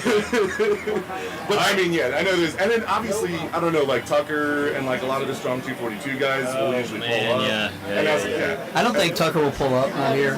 He did last year, I thought. He pulled super heavies too. Yeah, it was because then Jonathan Breda came in, pulled super heavies. Herman was there. Yeah, that's right. Oh yeah, Herman was there, pulled super heavies. Dude, Herman is a super heavy now. Is he? Okay. Yeah. And so these are all guys, I haven't even gripped up with any of those guys, but I mean, just, arm wrestling mathematics, that's not who I'm aiming for. I'm aiming to get in there and put on a decent showing for my first right now. Oh, nice. Good one to do it against. All right, who we got down here, Kaylin? What's up? We need to hear about you. Does all three people on this stream right here, which one is my phone and one's him. So there's one other guy. Still one other one? One loser out Somebody's there. watching. Your mom. I texted my mom. She's watching. Let's hear about you because I know you've been pulling for what? Maybe 4 years. Yeah. I started. I haven't been pulling all that time, but 4 years. And what's your official ranking in the TAL ranking? I think I'm like 32nd right, and then number 1 left. Right. Yeah, 1 left. Yeah. That's a great example of why those rankings I know. suck, man. The OTAR is different, but the TAO, yeah. Yeah, the OTAR's different, but you know what? What we need is we need the air system for Texas only. Well, I'm So sure. that puts us I'm in sure the you right- could probably do that. I know. I talked to Frank Yeah. about it one time, and he's like, "Well, yeah, it's just a lot of work." And Well, I mean, you'd have to do it for all the states. So. Yeah. Why don't you volunteer for that? Well, he's in Texas, so I figure we'd be first, right?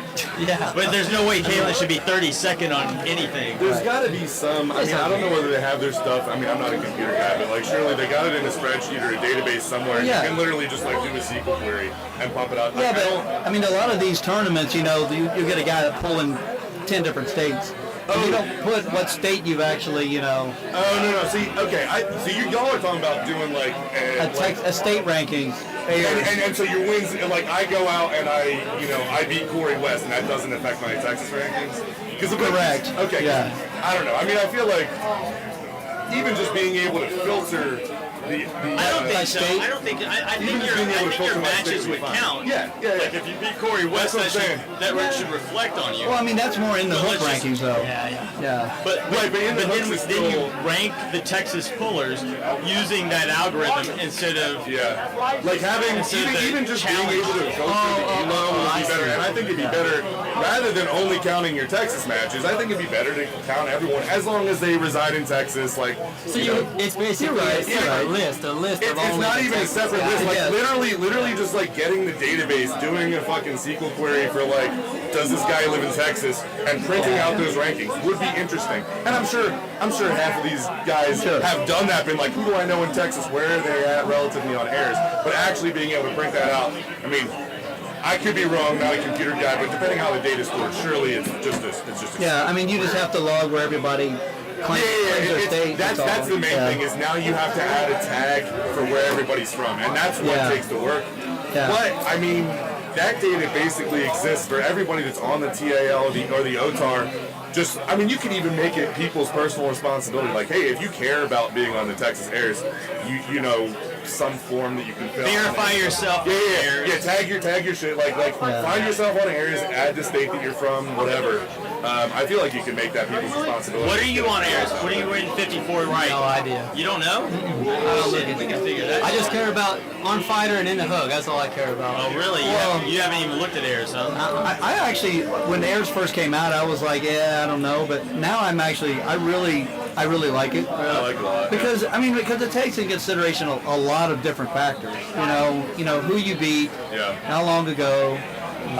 Lots of different things. Like I'm not ranked in the hook anymore right-handed, but on the airs I'm like 10 or so. Oh yeah. That's the reason I like it.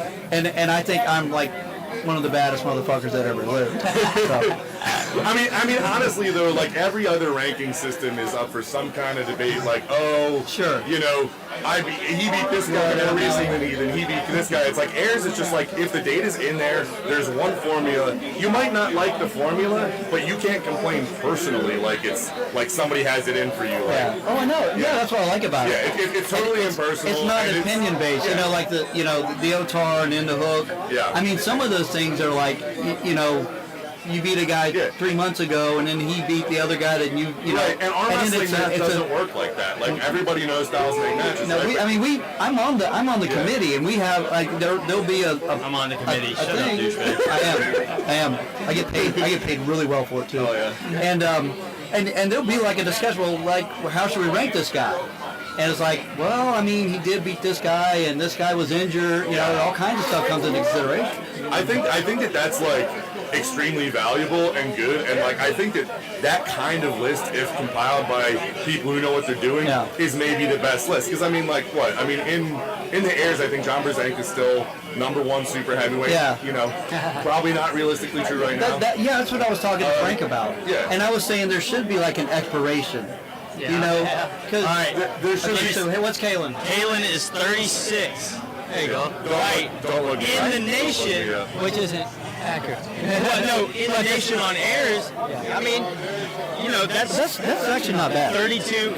I would say the airs ranking is closer to reality than your Texas ranking. Well, and that's 32 right. in Texas. I'm on fighter top 15. I'm like a 10th or 11th on fighter, and then 14th or 15th at the hook. On the left, I'm 11th, and around 10th or 11th on both of them. Yeah. Well, I mean, still, you're still closer on the airs because that's at the whole country, not just Texas. Yeah. Hey, come on here, buddy. You want to sit down? Hey, you want to sit? Don't worry, there's nobody watching. What are you discussing? Is that 54 or 65? This was 54. What is he? You pulled 70. You pulled 76 a few times too, right? Yeah. What's he 76?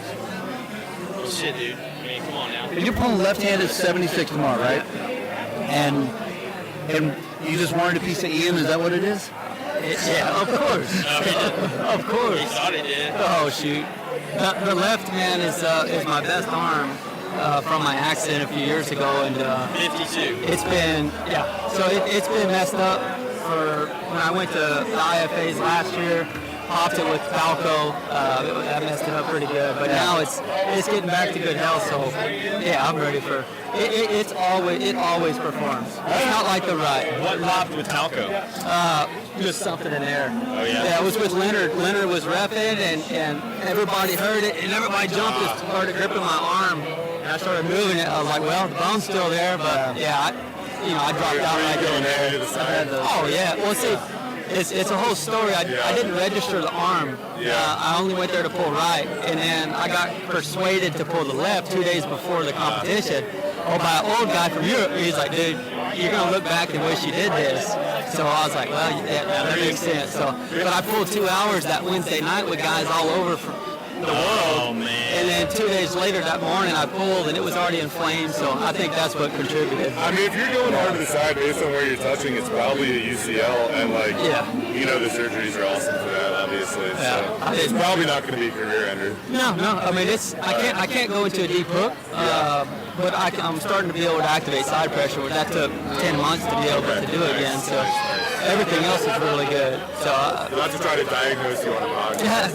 So when's the last time you pulled in a tournament? So the June tournament with Leonard in Dallas. Was that the Nationals? Expo. No, I was at Expo. And then I went to had Trading Super Match in July. We pulled right and left. Okay. And how'd you do at the tournament? I won both. I won 76 right and left, and I won 98 right. Who'd you beat? The only guy that was there, that had some credibility was a kid from Oklahoma. He's, I think, 18 or 19. He trains under Coyle, Jim Coyle. Yeah. Is he a Kings mover? Oh yeah, he's a youth world champion. Oh wow. He's a bad dude, man. Yeah. But yeah, that was the best one. And then Logan and Jeff Tyndall were there. How did your match with Trayton go? I don't remember. I kind of remember, but it was sweet. Both arms. Yeah. Okay. The right first match, he turned me inside, so we had a war inside on the right, and I was able to keep through. The second one, I went out and did a flash, and then the left started out a flash, and then I was like, I don't want to just end it that way, so I went a little bit slower, and he turned me inside, and that about killed me. He is very strong. Yeah, that was a bad idea. Luckily, we fouled out, and I got to just get a quick one in at the end. He's strong, but we've been working on his technique. His technique is not. Not there. He's new. He goes to the inside too much. Well, yeah, he feels like he's got to hook everybody, and then he's here, and then he doesn't do anything. He's trapped in like what economists would call a local maximum. Maybe he's the third viewer right now. He's the one. He's like, God damn, those guys are fucking talking about me. Trey to me is pulling smart for where his strength is now, which is that he's just so much stronger inside, and he's going to force you inside whatever he can do. But long term, that's just not a good strategy because he's not going to be able to force everybody, and he's not going to be able to give up his pronation. Look at his match against that kid. I can't remember his name at the. He took a loss. He took a local match. He took a local match. That was locked and loaded. But he did. He won against that kid because in the middle of that super match, we said, stop doing this. Post up, get some hand control, get like a high hook, and then keep him outside. Right, so he's like seeing the other hill in the distance. Yeah. He's like on top of this hill. He sees the other hill in the distance. He's got to walk through the valley. Got back up. Yeah, he's in the valley. It's a long valley. He won't get out of the fucking valley. He's just doing loops inside of the valley. No, he's gonna do it. Trey's still strong as shit. Year and a half in, maybe. I'm out, guys. See you, Greg. See you tomorrow, Greg. God, thank God he's gone now. Fuck that guy. Love this romance. So old and boring. I got about 5 more minutes. I gotta go get big.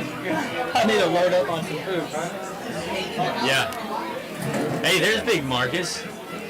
See ya. Marcus, what's up, guys? You compete in open or amateur or both? No, this will be my last year competing amateur. All right. What if you keep getting spanked in the amateur classes? What are you gonna do? He's not. He's too. I don't think I will. If you don't win amateurs, if you don't win amateurs or somebody else, He's just gonna ref. or there's another asshole like you who's pulling amateurs and shouldn't be. I'm not an asshole pulling am. I shouldn't be. I should be in the amateur class. Yeah, right now. This is like the last tournament I think it's okay for me to pull. Yeah. All right. I mean, last year I got one of my first medals ever was at the state championship. And I got third place. you're just too strong. That was one of my first medals ever. You're just too strong. Well, I mean, we'll which is see how it eventually goes. why I should be in the Open. We'll see how it goes. We'll see how it I mean, goes. I pulled Open at 3 tournaments now. Yeah. One of them was not by choice. The other 2 were by choice. Yeah. And I did pretty well, but that's only because they were small tournaments. Yeah. So I was able to place. But I mean, I was still getting crushed by guys that actually should have been there in that class, I just want you in the opens because I want to have somebody that I might have a shot against. Yeah. I feel like right now. God, man, that was cold as ice. No. He's not wrong. Wow. I feel like right now I would say we're 50-50 right now. I would love to know where we're at right I now. want to know where we're at. That's my point. I want to know where we're at in the Well, next see, game. I don't have the Tyler. gains that you have, man. I don't go to the gym at all, right? I just do table time. Yeah, And you're only going to the gym and not doing table Ian, time. get a picture. Ian, get a picture. Get a view of Tyler over there. I heard he had to lose 17 pounds today. Hey, Tyler. Tyler Hawk. How much weight did you lose today? 9 pounds today? good. Cool. Jesus. That's a lot in one day. I'm surprised Tyler had it in him. He seems like the kind of guy that hates weight cutting. I know. I'm literally surprised he had 10 extra pounds in him. I mean, No, look, he has 10 extra pounds in his face. Big Yeah, he is a little chubby cheeked. that's true. I can't, no, but you're right. I can't believe he didn't just decide to go out on the lake instead of deal with like weight loss and shit. Did he cut to 242 or to 220? Who is this Russian looking guy that's like? What is that? Who is that guy? Anybody see this guy? Ian, you see this guy? Who is that guy? He looks Russian, doesn't he? He's got like. Don't look from here. He's not from here. Hey, tap him on the shoulder. Let's see who he is. Where are you from? Minnesota. Minnesota. That's almost as far as Russia. Yeah, welcome. You know who he looks like? Dimitri. But originally from Russia, actually. Yeah. Oh, He is Russian. Russian. He is No. Russian. I knew he. I could tell you were from This is Russia. the guy that tells me he just had a recent win on AJ. On AJ Henson. Damn. Right or Damn. left? Right or left? Right or left? Both. What weight class, Billy? Oh, thanks. What weight class? 198. 198. Thank God. He looks like that dude from Rocky IV, that Russian. You can tell when people are about it. Yeah, dude. They walk in with that hood over, and he looks all lean. And, he looks like he's he was in the Russian military or something, or KGB or some shit. You know? Looks like a scary ass dude. I may have already missed this, but Jake, this is your first tournament pulling open, isn't it? No, I pulled left once. It's my first on the right though. Okay, so you pulled one time in the open class only on your left hand. Only on the left, and that was a pretty small. I think it was. Where was that? 4 dudes. It was the Fort Worth one, and the class was Corey West. Fort Worth. Yeah, it was the. Oh, the World Series of Arm Wrestling. It Yeah. was Corey West, Nick Adams, me, and Elijah Halford, and I forget if there's anybody else in the class. You beat Elijah, surely. I did beat Elijah. I mean, he felt stronger. How'd you feel against Nick Adams? As I said before, I either impressed myself or he was being nice. I managed to slip. I managed to get a stop. He surged, and that happened twice. So I don't know whether that was I legit got a stop on him or whether he was like, I don't know Going this guy. slow. I'm not going to break his arm. I'm going to need it a little bit more. So if he's watching, I like the do that again next time, please. Like, Be nice. don't pull through me if you don't have to. Quit being such a sweetheart, Nick. So how do you feel like you're gonna do tomorrow? Dude, I feel I mean, look, I as I said, I show up to these things, I shake some hands, my fingers don't even get around their pinkies, but I just feel so strong. Like, I hit 125 in that Devin Larratt pronator lift, which is like, with clean form, like on video, anybody can see it. Last night, like my last little taper, just doing some light hand stuff, I was clacking the Captains of Crush 2.5, just like. So did you work up to the Devin lift, or were you already there? That was my second time trying it. So you were already there? Yeah. So my question to that is, follow-up question to that, is that really going to translate to the table if you already had that strength? You know, I think if I had a bigger hand, then it would translate better because it's the posting top roll, right? And the thing is, outside of the strap, if I could hold somebody and have that posting top roll, I really do think I could. Where are you putting the strap when you do the lift? Right over the thumb, same as everybody does it, and I'm doing it 90 degrees, same as everybody does it. Okay. And yeah, it was a clean lift. So I was very proud of myself, surprised with that one. And that's a big deal. But that's that one lift, right? Like if we're doing side pressure containment, I'm not on the level of, I'm not lifting the same weights as, you know. Yeah. I mean, shit, like Michael Todd with like 130. You know, like I'm not as strong as Michael Todd in that movement or any other, right? But that's the one movement that everybody should prepare to get posting top rolled off the bat tomorrow. Well, I'm excited to see you pull. I'm very excited. Like I feel very, very strong. Are you more confident on the left? I would assume. I'm way more confident on the right. On the right? Well, I'm way stronger on the right. Okay, well, yeah, maybe, but you always do better on the left, don't you? No. Well, why are you pulling open left and not right? I had an injury. But you still pulled amateur right? Yeah, because I wanted to test it out. I didn't want to go, because that was my first time pulling right in a tournament in a year. I see. So I wanted to go there, see how does my right feel. I don't want to go there and get my shit ripped off. And also, I mean, I felt I was allowed to, because I at that point had I won that amateur nationals on the left, and I didn't compete on the right because of injury. So it's like, all right, I'm done open on the left, but I hadn't tested the right. So I came in, won pretty comfortably on the right. So now I'm like, okay, sadly I can no longer fuck around in the amateurs. I gotta swim with the big boys. You got the boot. Yeah. Well, I didn't. I gave yourself the boot. Yeah. I didn't want. Like a good man would. I didn't want to test it. I didn't want to press the issue. But, Ian, are you going? You're just doing right tomorrow? Just doing left. Oh, just doing left. Okay, so we will see each other tomorrow. I'll see you. All right. If I could pull 154s right with you, I would. But I ain't anywhere near that weight at all. How much you have to drop? I woke up like this week. I was waking up around like 181. Oh, that's not bad. Not bad. Yeah, I just stay right in there somewhere. Yeah. So it's an easy cut for me. Yeah. We got a teenager pulling 154 tomorrow on our team. oh, nice. Yeah, Matt Pressler. Who's the coolest arm wrestling last name ever? Pressler. Of course, I'm sure he's a top roller, of course. Matt Pressler. I mean, he's not really anything. He's 15. Right, he's not a presser. You know, he's been to a few practices. Definitely not a presser. Yeah. Somebody should slap that kid if he tries to do a press. A failure in the of teen class. nominative determinism. He wouldn't get away with it anyway. Who else is in that class though? Is there anybody? Does he have any competition? So as amateur. Oh, he's amateur. Oh, yeah. Well, he's 15. Yeah, he's not pulling over. There's not like a kid. He's definitely pulling teen. Classes, yeah. There's a kids class and a teens class. Oh, okay. He's definitely pulling teens, I think. 15's good at 16 or 18. I think once you hit 18, you can't pull teens anymore. That's off at 18. 18's 18. Yeah. So Tyler Laughlin just hit 18. He's not pulling teens anymore. He's amateur only. But he'll be at 154, I believe. Oh, sweet. I haven't seen him. Is he coming in tomorrow? He's refereeing, so yeah. Oh, he's refereeing. Yeah, but he's underweight. So. Oh, okay. Yeah. Okay. Yeah. So why are you coming up to 76s? Because you don't think you have any competition in the 54s? Left, no way. No. Left, no, as in what? You don't have any competition in the left arm? No. Maybe Michael Hain if he showed up. Yeah. But it'd have to be somewhere out of state. What about Jake Fussell? Is him left-handed? Yeah. You have? How many times? He doesn't have anything for It's you? in my practice. Oh, okay. Yeah. You go through him? I mean, yeah. I mean, shit. That's Hey, man. You should have seen that. Jake is leveling up. Oh, yeah, man. He's great. Dude, you should have seen him Fussell at the pool party. I have never seen him that strong. Man, at the end of the practice, he must have been sitting over there recovering for at least an hour. He went through Dustin. He went through this left-handed. Dustin, me, Tracy, and I think somebody else. Back to back to back to back. Did he press y'all?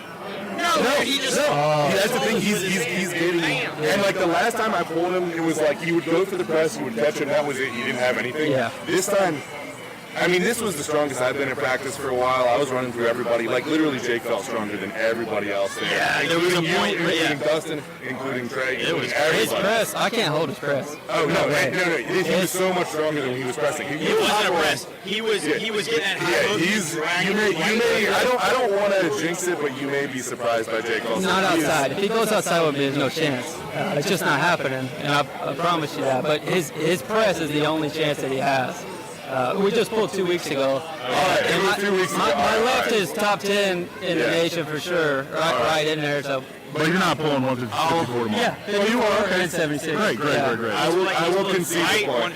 I will concede the point, but I'm still excited to see how Jake does. Because I've never seen somebody level up as fast as him. Yeah, so I pulled him. Maybe you, Marcus. Well, he was already pretty strong. Oh yeah. Not near. I pulled him. Bro, I remember we have his first practice on video, and he pulled this guy right here. And I don't know if you remember this, Ian, but it was his first practice at Alejandro's house. Yeah. And he shows up, and he had already been through me, and I was holding his press, and I was still pretty new.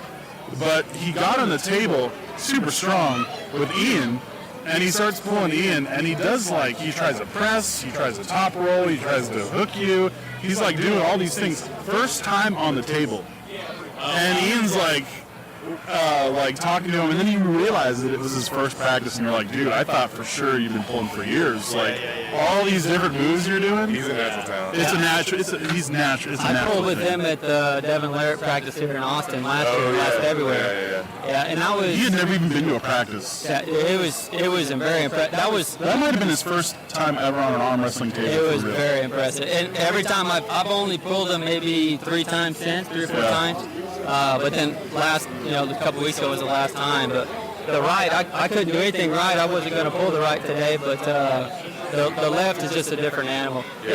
If I don't take him off the start and he gets engaged and I'm forward, I can't hold that. Now if we're center pad, I can beat him just to the elbow, but the press is ridiculous. I believe it. I didn't realize you could pull on that. Yeah, it's one of the strongest presses I've ever felt. Yeah. And Sam Taylor's another good one. He's top 10, 9, 8 lefty. His press is ridiculous. His felt like that or more. It's ridiculous. So I'm not undermining it, but outside's a bad idea. He has to go inside. So you're pulling 176 left. Yeah. Hey, look at this guy on the scale real quick. We need Ian to get on the video. Look at this guy. He might take Greg's Grandmaster World title. Yeah. Oh wait, is it Greg? That might be Greg. So who are you worried about left-handed in the 76 class? So I don't even know.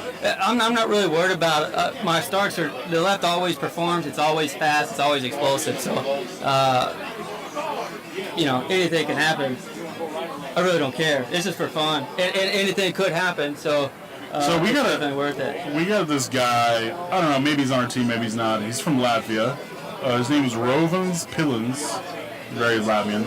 He trains with Coach Ray and Giannis and those guys and Sandras in Latvia. And he's pretty new. He's only been pulling like a year or two, he says. Who knows the truth? Yeah. I'm skeptical because this kid is way too fucking strong. He's all containment, super long. He's about 6'2". Wait.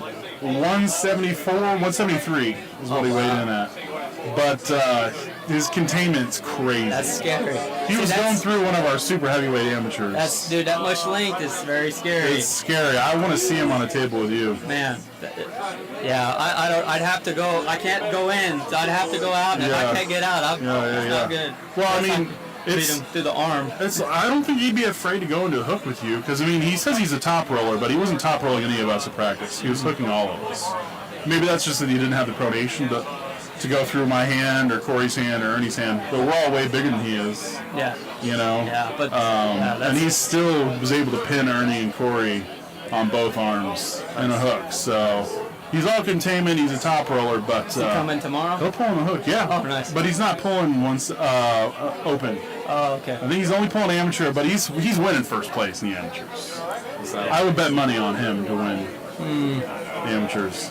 I'd be happy to. I pull everybody. We gotta get him on the table here for sure. Yeah, pull, unless I will pull till my arms start seizing up every time. Anyone's ever been around me, till they start locking up, where you can't close your hand. Well, usually a finger or two start getting drawn up like that. So that's what I call That's it. why you keep having those practices at your house, so you don't have to drive home. Yeah, exactly. I can hold on to the steering wheel. Let's get Dustin over here. Alright, I gotta go buy some wine and cheese. Wine and cheese. I need to go carb up. I need to go eat. Hey Trey. Thank you guys for having me. See you, bud. Thank you, Caitlin. Appreciate you. See you guys. Will you guys grab Dustin behind you? And let's get we need Bo over here. Yeah, I want to get Bo. Let's get Corey. Let's get a couple of these amateurs. Right here. Let's get a couple of these newbies. We want to hear your weight loss story. I want to hear about it. We're going to interview Grizzly. I need to go get a beer. You have a beer. Get your beer.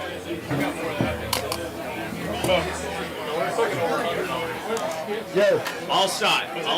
Yo, we got to have the Russian I'm going to be pulling. Yeah, did you see that Russian walk in? He's pulling me.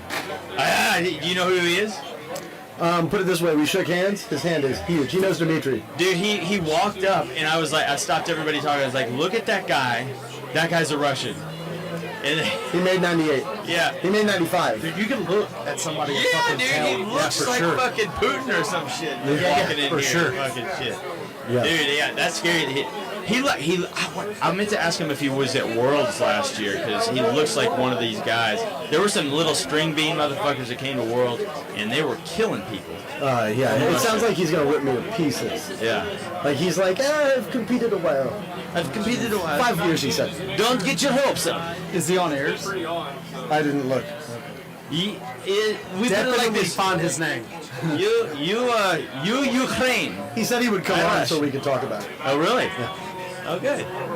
So Grizzly, we wanted to ask you, what does it mean to be an amateur competing at Texas State for your first time? It means a lot. I mean, I'm nervous as fuck, to be honest. Yeah. But I'm going to take the tools that you guys have given me throughout the last 6 months, and I'm going to apply them and learn as much as I can. It'll be definitely a good learning lesson. Did you get that answer off of Wikipedia? Fucking hell, dude. Like, it's what perfect. is it really? Chat GPT typed it up. Well, yeah. I mean, on a I didn't know you personal spoke level, what is Chat it? GPT No. straight On a out of your personal mouth. level? God Yeah. damn. It means a lot. I've been through a lot. You guys know. I'm not going to get into my personal shit too much. You guys know I've been through a lot the past year and a half. He was a sex slave. No. You can become one tonight, though. I'm just big enough to make you. You don't have enough money. Yeah, and your fucking shoulders fucked up. I'll take you. 100%. But for me, it's a whole new chapter in my life. To be honest, I have fell in love with this sport, and I feel like I have found. I don't plan on being at Worlds. I don't plan on doing anything, Sure. right? But this is something that I can dedicate myself to. This is something that I love. I love this. And so for me, being able to do this and being in a place in my life where I can do this, it means the world. You know, it really does. I didn't have this time. I didn't have the availability in my life before now to be able to do anything like this for myself. This is for me. And yeah, I'm super stoked. Yes, sir. All right, Bo. You just had a weight loss experience. Yeah. Not your first go, though. No, not my first go. Yeah, what do you want to know about it? Yeah, so I was 240, probably. He still looks like he just came out of the Saharan He desert. looked like a fucking Skeletor, dude.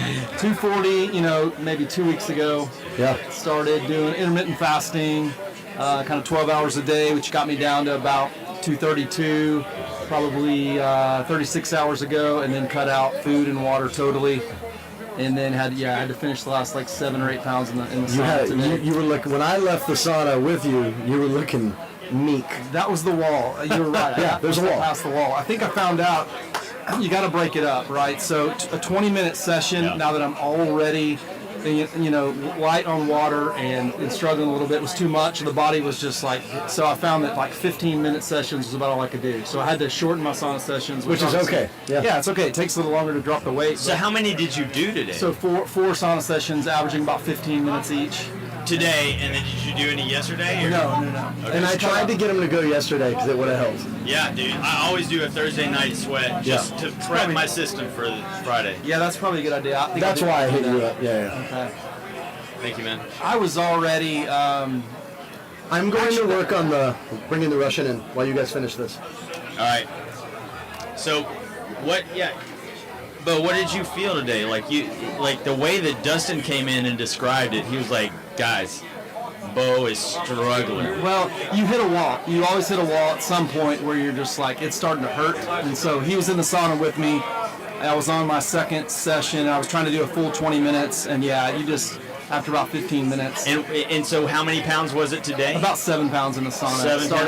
Starting at 4 p.m. So 2 weeks ago you started IF. That lost you 8 pounds, 240, 232. Yep.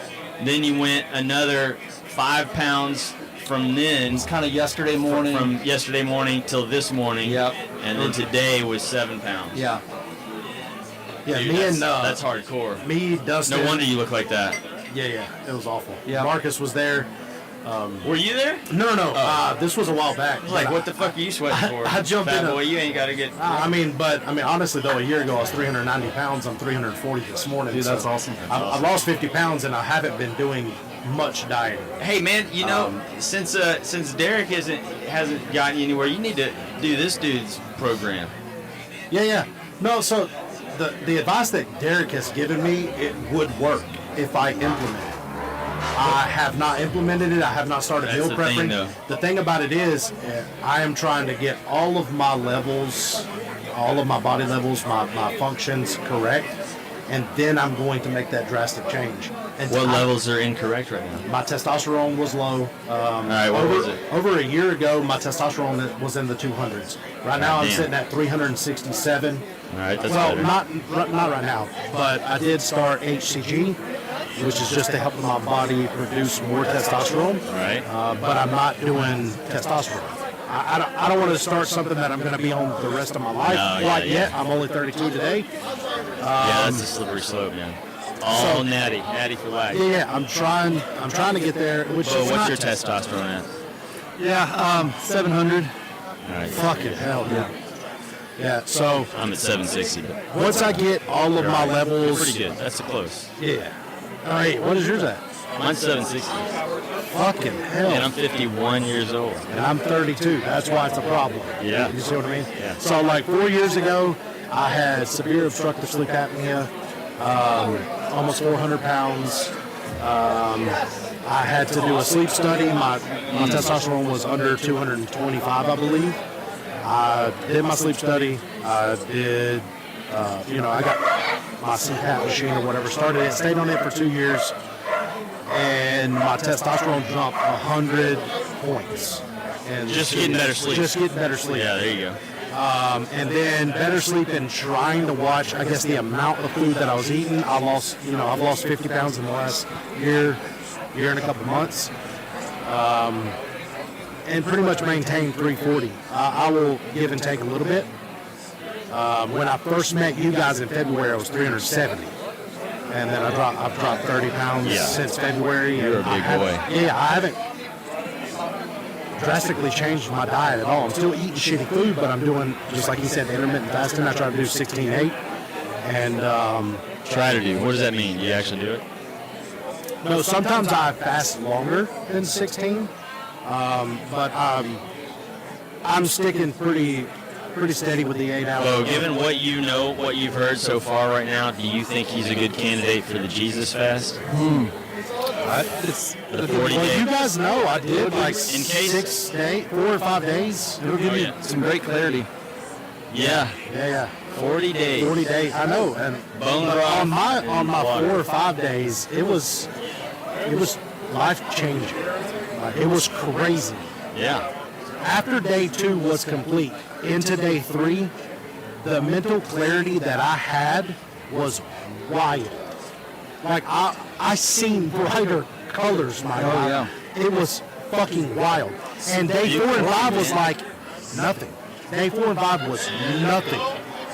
Well, here's the He thing. did bone broth. I was doing strictly water, and then on day 3, you sent me that the electrolytes supplement that you were taking, and I purchased it and I overnighted it from Amazon. Amazon Did Prime. that help?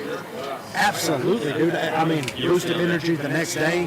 What's crazy is when you fast that long, bone broth is so rich. Even like you had to I had to water that stuff down, like half and half with water, because when you haven't tasted any food, all your senses are heightened. It's like you do see brighter colors, and even like bone broth tasted like too rich. That's why I think you are. You're saying that you got the stuff from Derek that you needed, to follow his plan. But still, if you want to do it, you still got to do something to make it work. If you just fast, all you got to do is not do it. You don't. Well, it's not. That's not a great. I mean, you're going to gain it almost all back. Like if you haven't changed. If you don't change your lifestyle previous to doing something. But did you not gain clarity in that fast where when you come off of it, now you have the discipline, the ability, the desire, the growth mindset to then implement that diet? Yeah, because you've been sitting around here treading water for how many months now? He's not only treading water. I mean, he just said he's lost like 50 pounds. Since Well, he no, started he's almost. Well, when I met you guys in February 16th, I weighed like 376 pounds. Right. This morning I wake up 342. So 24 pounds that I'm down. But I was down more than that before the USAA tournament, my very first tournament. I was even lower than that. I've actually gained like 6 or 7 pounds since then because I was down to 330 something.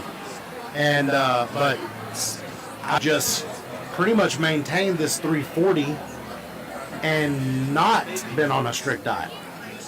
Oh, okay. Not been on a strict diet. I've been eating like shit. I'm drinking beer right now. When I was on the diet for those couple months, I wasn't drinking beer. I wasn't doing anything. It was strictly water, sugar-free, energy drinks every now and then, and super high protein, low carb diet. That's what I was on.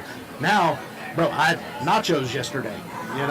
Stuff that I would never be able to do on So a your strict. metabolism has changed. I'm thinking that with combination of HGC, intermittent fasting, and my metabolism is slowly changing, and I want this to be a lifestyle change. I don't want to drop 100 pounds because I've done it twice. I've dropped 100 pounds on keto and Atkins, high protein, low carb diets, and gained it all right back, just like you just said. And I don't want that no more. See, I went the opposite direction. When I joined this team, I weighed 215, and right before this cut, I was at 240. I walked in with a dad bod, and I'd been out of shape for, not terribly out of shape, but I'd been out of shape through my 30s. So finding this sport for me was cool because it gave me a reason to get in shape and like some community and accountability to train hard and give me something to train for. So yeah, I do remember that when you came your first practice, you were a big old pud coming in there. Not just dad bod, man. I mean, I wasn't super overweight. I moved some things around, right? Okay, I did some body recomposition. Moved some things around, Yeah, you moved the furniture around. Talking about me coming into arm wrestling, he was talking about how much he's lost since he came in. I was like, man, I came in with a dad bod. I wasn't like your body super changes crazy. overweight, but it was just. Hey, did you get that Russian to come talk to us? Dude, so we were just outside talking. I tried to get him to come, and he's like, I have to get out here and eat, man. I was like, I get it. And he goes, can I feel your hand? And he went all the way in. Nasty. Yeah, nasty. But what did you learn? Because he learned something. What did you learn? He didn't learn anything because I didn't hold hard. I just limp-handed him, and he was like, I was like, you're going to go outside? He goes, I think so. Okay. He feels like I'm going to have to fire to take him out inside. That's what he feels like. Yeah. His hand feels real crazy. So we'll see. I'm excited. I pulled his ears up. He didn't go to Worlds. He's never been to Worlds. Okay. He lost to Adam Worozinski. Okay. I was like, well, he's like, and there's not a world that I'm gonna live on that I beat him. I was like, cool, me either. He's like, okay, we're on the same page. So he's good pro. His Ayers was 2-2. Okay. He really had nothing on there. Where does he live? He lives in Minnesota. Came in just for this. He flew in because the flight is considerably cheaper than the win payout. Oh, really? So he's banking on winning that money? Yeah, he expects to win both hands easily. Oh, shoot. Fun. Yeah. Wow. Get fired up. Yes. Those are the ones that make me wake up. Because now I'll think about them all night. Oh, yeah. I'll lay in bed. I'll watch Arizona State. Your demeanor is different already. Oh, my God, yes. Oh, yes, my gosh. yes. I'm so excited. His hand's fucking huge. Everybody else is window dressing, bro. Like, everybody else is nothing. No, yeah, no. Yeah. I don't even care. You have a point. Although, do you see how different Willie looks now? Tell me you saw Willie. No, I didn't see Willie. Wait, Willie Schlobaum? Bro. Okay. What does he look like? Like he's taking better care of himself. Oh, really? Willie has a extra nutrition care? plan. Willie has muscles now. Oh, wow. Yeah, I was like, oh, Willie, you're doing something different. Yeah. He's like, You got the Aunt Jemima pancakes going. All right. He looks all right. Maybe he's on. So Grizzly and I just heard about a new protein shake. You want to share about that one? You don't want to share Absolutely about not. that one? No, dude. No. Wait. No.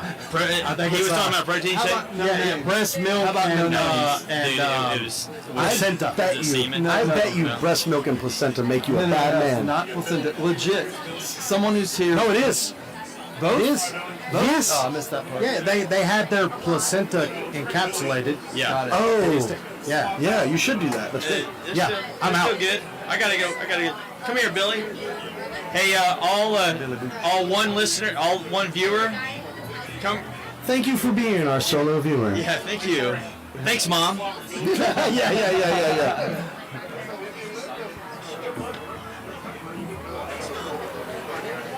We should phone in Ian's mom. We should do a live call on the show with Ian's mom. Oh, yeah, for sure. I bet she's a trip. Sure. Who's coming on? Trey. Oh, okay. Yo, being under the mist is a mistake. Like, I just instantly start sweating. Every one of the entry forms are soaking wet. Yo, Trey. How you doing? I just gripped up with a boy that might eat me alive. What are you talking about? There's a guy that came from Minnesota, that made 98. Yeah. Russian dude, knows Dimitri. No. Yeah. Oh no. Oh yeah, it's on. Oh no. What's his name? His name is Andre. Toddler over here. Andre Polowov. No, me. Oh. Andre what? I'll tell you. Andre P. Yeah, Carly lives in Minnesota. He's been messaging me His over the name past few days. is Polovinkin. And he's here. Lost to Coach Ray and lost to Adam. Man, I think I'll bust Coach Ray. Ooh. Hey, did you actually pull Coach? No, Greg pulled Coach Ray. At the yeah. Coach Ray's busy in Dubai right now. Ain't got time for you, Dustin. Damn. No, yeah. He can't even see me. Yeah. For sure. No, but Greg busted his shit back. It was an after pool, Oh, my, after that dude had crazy wars Yeah, with he the had world. wars I would never Yeah, that was tell like Greg anyone. picking on somebody. Right, Yeah. right. Yeah. He's like, okay, let's go. And you could see that Coach Ray was like, okay. Yeah. That was rough to watch. So Billy, So, Texas State, how we doing so far? How many entries do we have today? Oh, he lost to David Egan. Yeah, David ripped me to shreds. David Engen. That's no joke. yeah, we're doing pretty good. Rough count. Clicking in, early weigh-ins, over 130, I think, right now. Nice. Wow. So that's good. It's really solid Good, numbers good. for early In weigh-in. your experience, what does that equate to tomorrow looking like? It's kind of hard to say. I would expect at least another 100 entries, so I think we're going to be clicking over 250 for the event. So Man, I'm going to eat this boy. I'm telling you right now. Think so? Yeah, I do. Think so? Yeah. No, so I went outside with him, right, and we're talking about coming on the podcast. He's like, man, I got to go eat. I was like, I get it. And he grabbed my hand, and he goes, let me feel. And I went kind of limp so I don't give him anything, because he's going to read way better than I can read. yeah. His hand was like yours. Yeah, well, Grabbing the back Big of boy your hand. Yeah, big boy hand. I didn't get to shake his hand. And he goes, Trey. he goes, I go, do you go outside? And he goes, I think I will. Okay. Yeah. Great. I was like, I'll see you in the straps. Right. He's like, okay. Damn. So, just in case nobody knows, I'm always going outside. So, Bro. Just so you know. Yeah. If anybody was guessing. No one's guessing. Yeah, no. Going outside. Yeah. I have been working on the inside a little bit, though. I've been thinking about the inside, so I haven't been working on it yet, but I've been thinking about it. Brother, I think about it like all the time. Yeah. Like, man, I want to be cool. I want to be a man so bad. Yeah, I want to be cool. I think that every time I arm wrestle. I'm even up there thinking about being cool. Yeah, and then you're like... And I'm like, picturing it. I'm like, yeah. And then I'm like... All I do is repeat, run away, run away.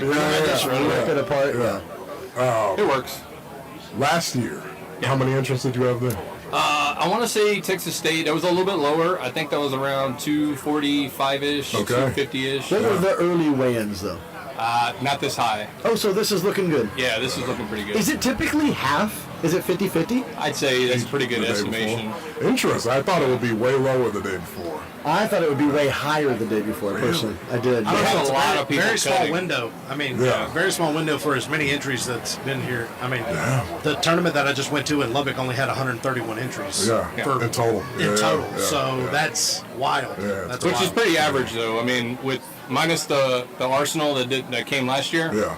You know, we would have, if the same guys would show up, D. Woody, Ian, who else was there?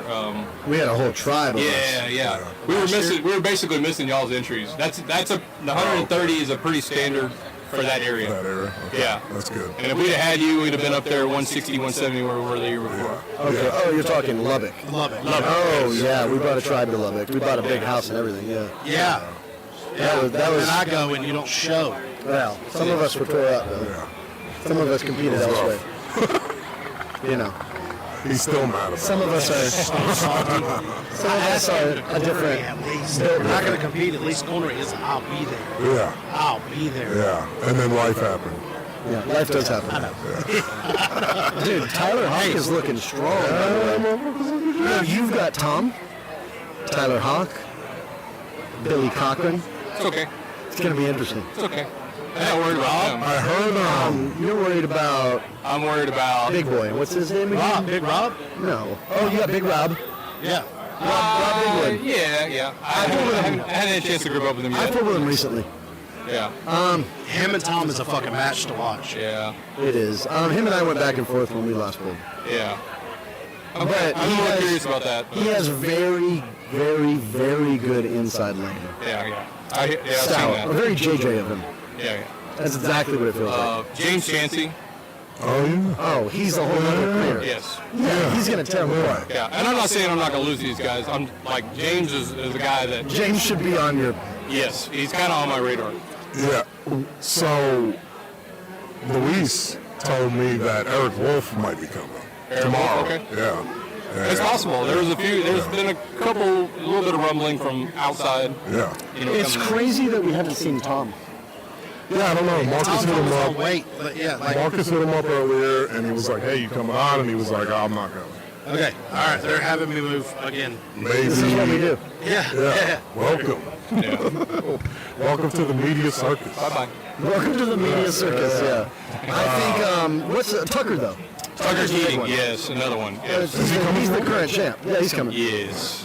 Yeah, so Tucker, James, those are kind of the guys, and depending upon how the bracket falls, I may fall victim to one of these guys if I happen to, get lucky with. You can bend it down more. James or Tucker or something like that. Yeah, there you go. The good thing for guys like that is, like, I know last year at Texas State, Tucker pulled supers, and he ended up pulling that first. Yes, and So then when we he got ended to up busting that ass. Yeah, when he got to the 242, I had a little bit of an edge on him. Yes. But then he came, he comes back in naturally, like he should, and the East versus West qualifier in League City, and pretty much kills him. How do you feel about Bedwell and Carter doing a super match before the tournament? You think they're going to do the tournament, or they're just going to be like, No, they definitely are.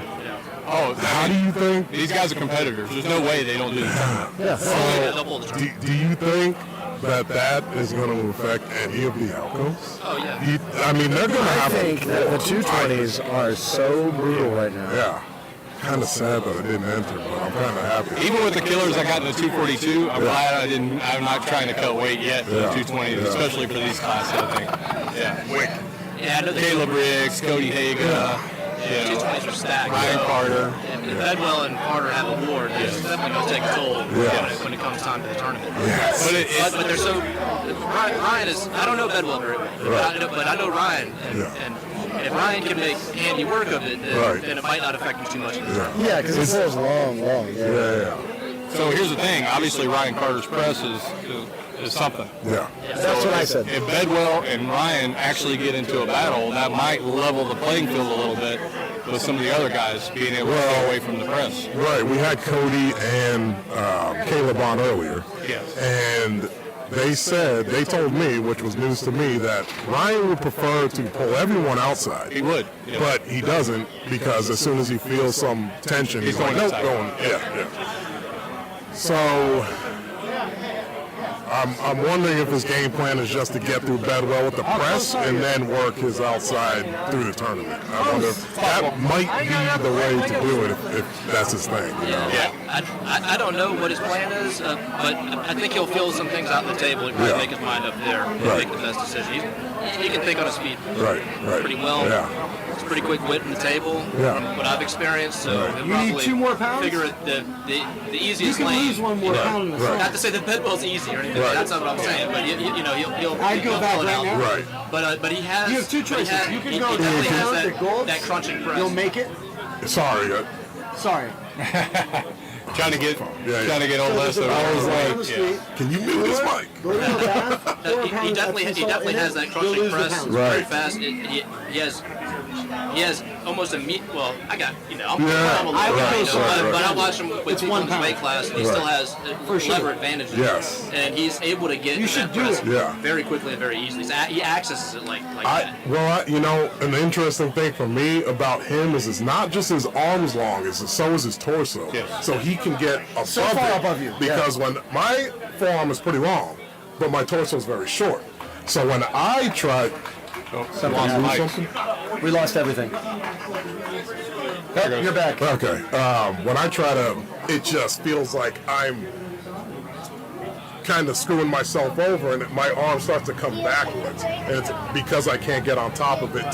And I also think I don't know how to go and do that press, but I think it's more down than where I'm trying to go forward. Well, his is more down. It looks like it's more like he's like this. Yes, he just comes down. Yeah, which is super cool. I will say, when I talked to Bedwell about it, Bedwell's like, "Yeah, I'm gonna completely rip his press apart." Yeah, like confidently says that. That is super cool. Did pretty well in Florida. I saw him doing some really heavy pronation lifts. He did. The lead up to it. Yeah, I mean, I pulled him recently. His right felt crazy. His left, Ryan's gonna completely rip him to pieces. Yeah, but doing both. No. Yeah. Oh, only right. Only right for the rankings match. Yeah. Okay. Then he was talking to me about the tournament he'll pull that. Yes. Oh, okay. That makes sense. So he's feeling nasty then. Oh man. Yeah. A lot of integrity there that I felt in Bedwell's hand. Yeah. A lot of integrity. Yeah. So it's going to be an interesting match. It's going to be really cool. Kick off the tournament. Yeah. Hopefully it'll be dynamic, and we'll see a lot of adjustments. Yeah, different lanes adjustments. Oh, apparently he has wins on Adam. Warzone? Yes. And Brent Rakers. Who? The guy on point. Oh, really? Yeah. And you pulled Rakers. Yeah, if that's the right, I'm gonna get ripped to pieces. Let's keep it real. I ain't that cool. That guy's gonna fucking shred me like tissue paper. If I stop him, then it's really cool. How about that? Yeah. How about that? Yeah. There's a chink in the armor somewhere. Always a chink in the armor. Every man has a chink. Yes. But can you find it? I have more than most. Right. Time under tension. Right. This is reality. Yeah. So let us know who you are. Yeah. My name's Matt Frazier. I'm a puller from Texas. Been down here since 2009. I started pulling in. I think my first practice was October 30th of 2019. Oh shit! All right. Yeah.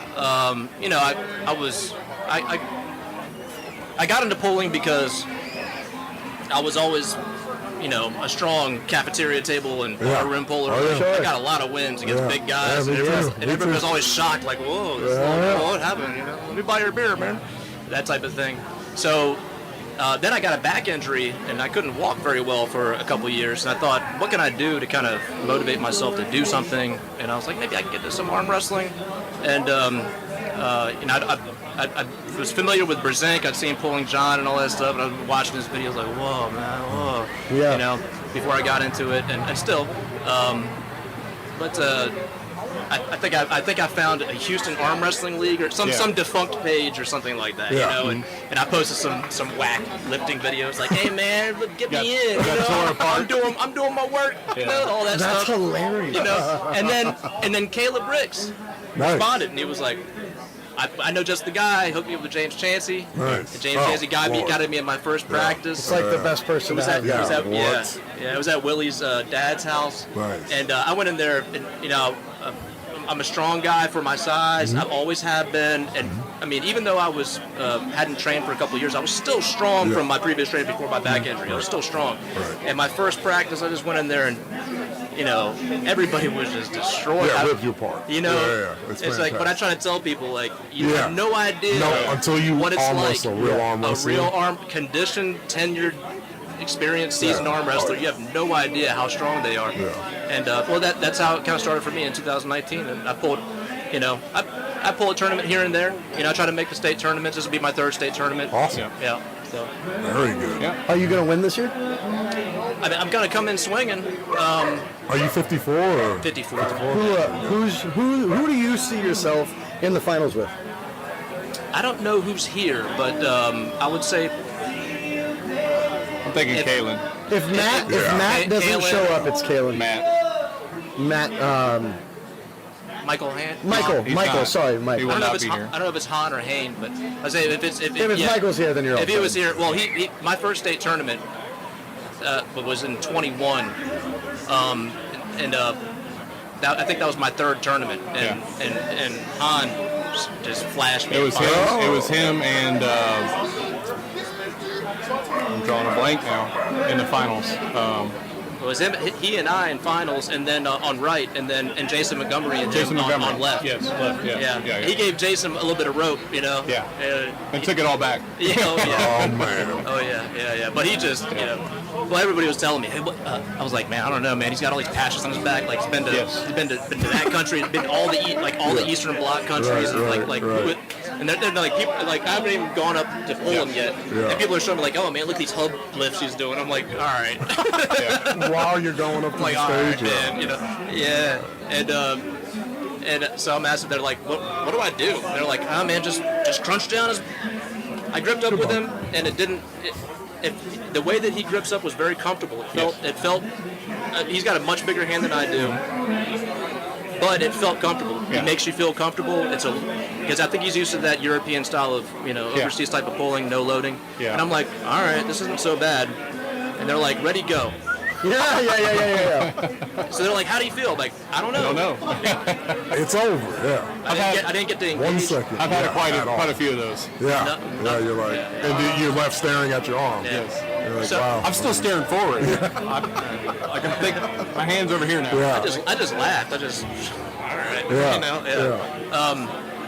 But yeah. So I would say if he was here, then I would say myself, Kalen, or him. So you got Kalen. Probably You and Kalen. Is Levi here? Levi's here. Levi's here. I'd say it's between Kalen, Levi, and myself. Awesome. But I don't know who else is here. Levi just pulled Mississippi State though at September 9th. So he's okay. Yeah, but he said he's totally cool. Totally cool. Totally He probably feels recouped and everything. Yeah, he said he feels great. Yeah. I debated coming, because I did a couple mean practice. Everybody knows. Everybody knows. I did a couple mean practices and stuff.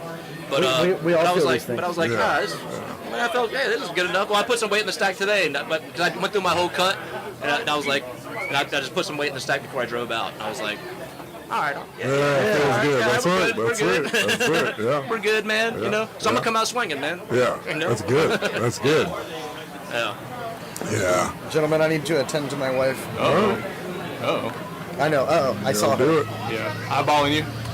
Yes. Gotta do it. Nice.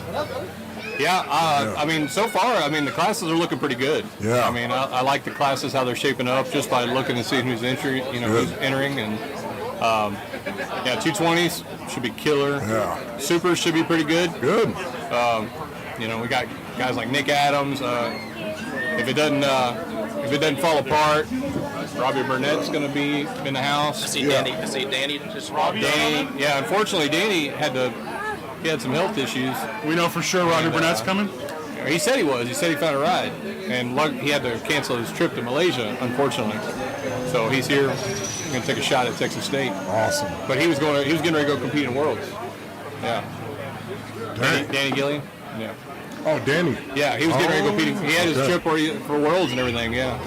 So he was going to go represent the USA at Worlds, yeah. That's pretty cool. I was going to say, I don't think Robbie was pulling that USA. No, Robbie isn't. No. Nationals, yeah. I just watched WAF, and I was asking that question, like, why aren't there more American pullers pulling at WAF? I saw David Engen. I like that guy. He's cool. He's strong, but I was like, why is he like the only person? It's that weird thing between, I think, IFA and WAF and WAF banning competitors and stuff, and you got some people that are, say that WAF is the real competition, and then you got some people loyal to IFA, and they go, so. Yeah, when's the last time you had a WAF a world championship in the U.S. too? So. Yeah, it's been that a while, too. Yeah, I just saw that Svetan and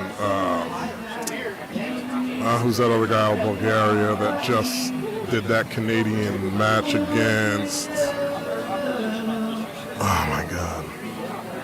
Kalinichenko? Nope. He's not Bulgarian. No. Georgi Svetkov is the only Bulgarian I know of. No, he pulls in that Locomotive 69 group. Oh my goodness, I can't believe I'm forgetting his name. Anyway. But Svetan, they just put out a video about why the WAF sucks. Oh, basically. There's been a few of those. Yeah, I was like, been a few of those. Yeah. But, I mean, he's also talking about how that high five or whatever that they just had was awesome. Yes. So, well, there's issues with high five too. Yes. And I know. East versus West and WAF and all that. Yep. Because East versus West is they're Ingen Terzi, he's abiding by the WAF standards. Right. So a lot of these guys that are pulling like some of these outside events and stuff like that, there's going to be a little bit of a clash there. But that. So who's competing where? Yes. And now you got the high five bringing in, paying competitors, bringing in the Europeans to the States, to compete against the U.S. guys. Yeah. And, Well, hopefully that, makes Engen kind of wise up and, not just have qualifiers here, allow qualifiers to happen, but bring the damn tournament. So I think it's on his mind. There has been talk about it. There hasn't been anything like solid or anything like that, but there has been talk about bringing the actual East versus West here occasionally. Yeah. So that's like the only thing is that think about it. It's like me trying to host a tournament from out of state. The logistics are tough. The logistics are horrible. Especially for him if he's trying to do it from over there and everything, because he's going to be heavily involved in what he's got going on. He'll need some captains on the ground over here to really do all the work for him. Yeah, which right now I think we're like with the East versus West qualifiers, we're kind of getting some of that. Like Paul Lynn is the U.S. North American rep. Right. So we're kind of getting maybe some credentials under that. For some of these guys to maybe put on something like that in the future. So, you're the president of the TAL. I am. So I just want to ask you a question about the TAL. You can ask me. Yes. Let's just start broadly. Okay. What do you see as the future, long term for the TAL? So, here's my thing.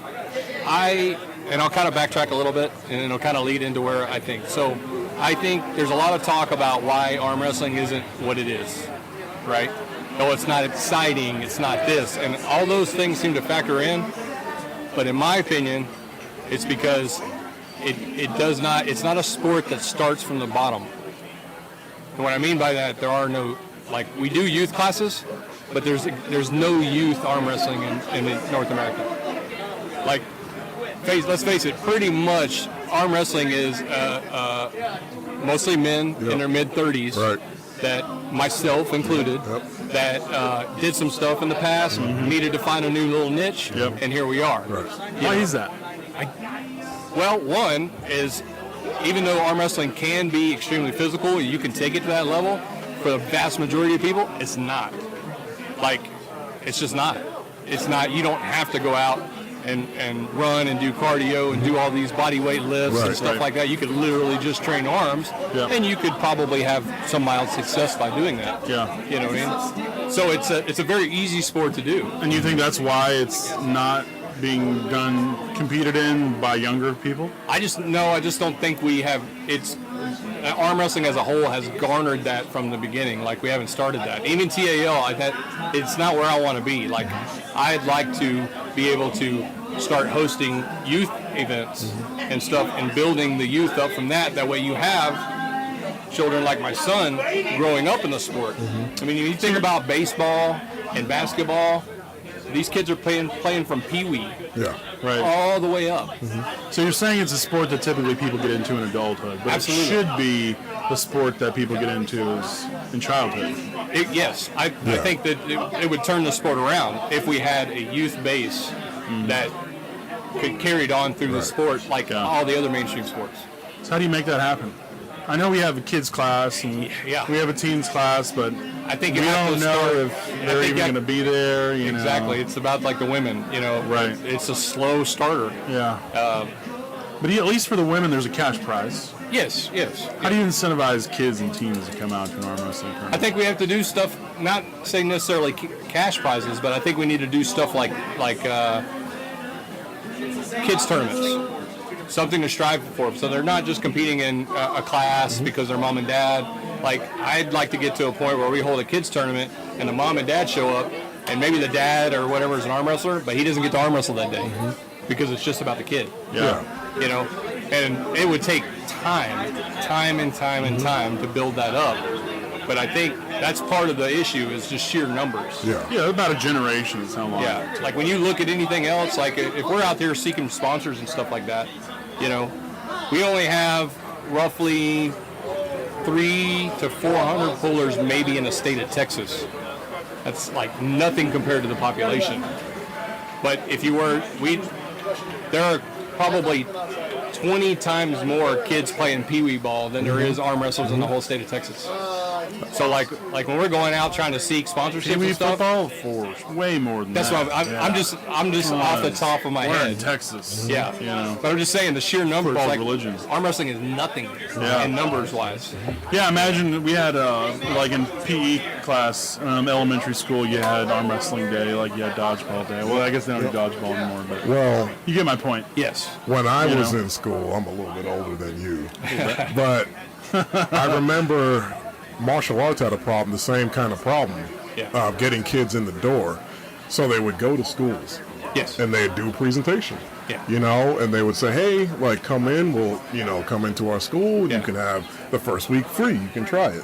And then the kids go in, and the instructors assess them, and they're like, okay, not bad, we can work on whatever. And then that got parents, so they would talk to the parents about what are the advantages of joining any martial art, right? It's like self-confidence. It goes against bullying because you realize the power that you have, blah, blah, blah. I think arm wrestling needs to do the same thing. Sure. I think not just beating people, but any combat sport, because this is a combat sport, I you agree. realize the power that you have in strength. Yeah. And that kind of, you can change people's mindset when they realize that, like, hey, let me use it for something that I enjoy doing. I like to go see my friends after school. We can hang out, arm wrestle, compete a little bit. I'm dead by the end of practice. I'm going to go home. You're not mad. You're not, you know what I mean? It's so, I think you're right. It's got to be the kids. Like we were talking last podcast about, I think it's Kazakhstan? Sorry? Oh, yeah. Kazakhstan. Yeah, this is 3-4 years old, like in jiu-jitsu. That's where they start. Yeah. And they have gymnasiums full of kids training arm wrestling. And I'm like, that's what it is. Yeah, when they walk into high school and they see the trophy case, it's arm wrestling. It's all arm wrestling. They're not football, not basketball, soccer. Yeah. Wow. I assume I've never been there, but I would imagine. I mean, they have a full program going on, Yeah. Oh, I think that's how arm wrestling gets big. Yeah. So, like I said, it takes about a generation. So we're talking 15, 20 years before those kids are adults. Pulling as real arm wrestlers, Right. So what do you have, like, I don't know, do you have any, like, how does the TAL make that happen? over the next generation. The same thing like what Trey's saying. We just got to start. You ever consider that? Going to a school? Yeah, I mean, we consider a ton of stuff. Yeah. Part of the problem is that we're doing a lot, and there's very few of us doing Right, it. right. That's always the problem. You know, it's like it's funny you're over here mentioning guys from Bulgaria. Yeah. I can tell you right now, dude.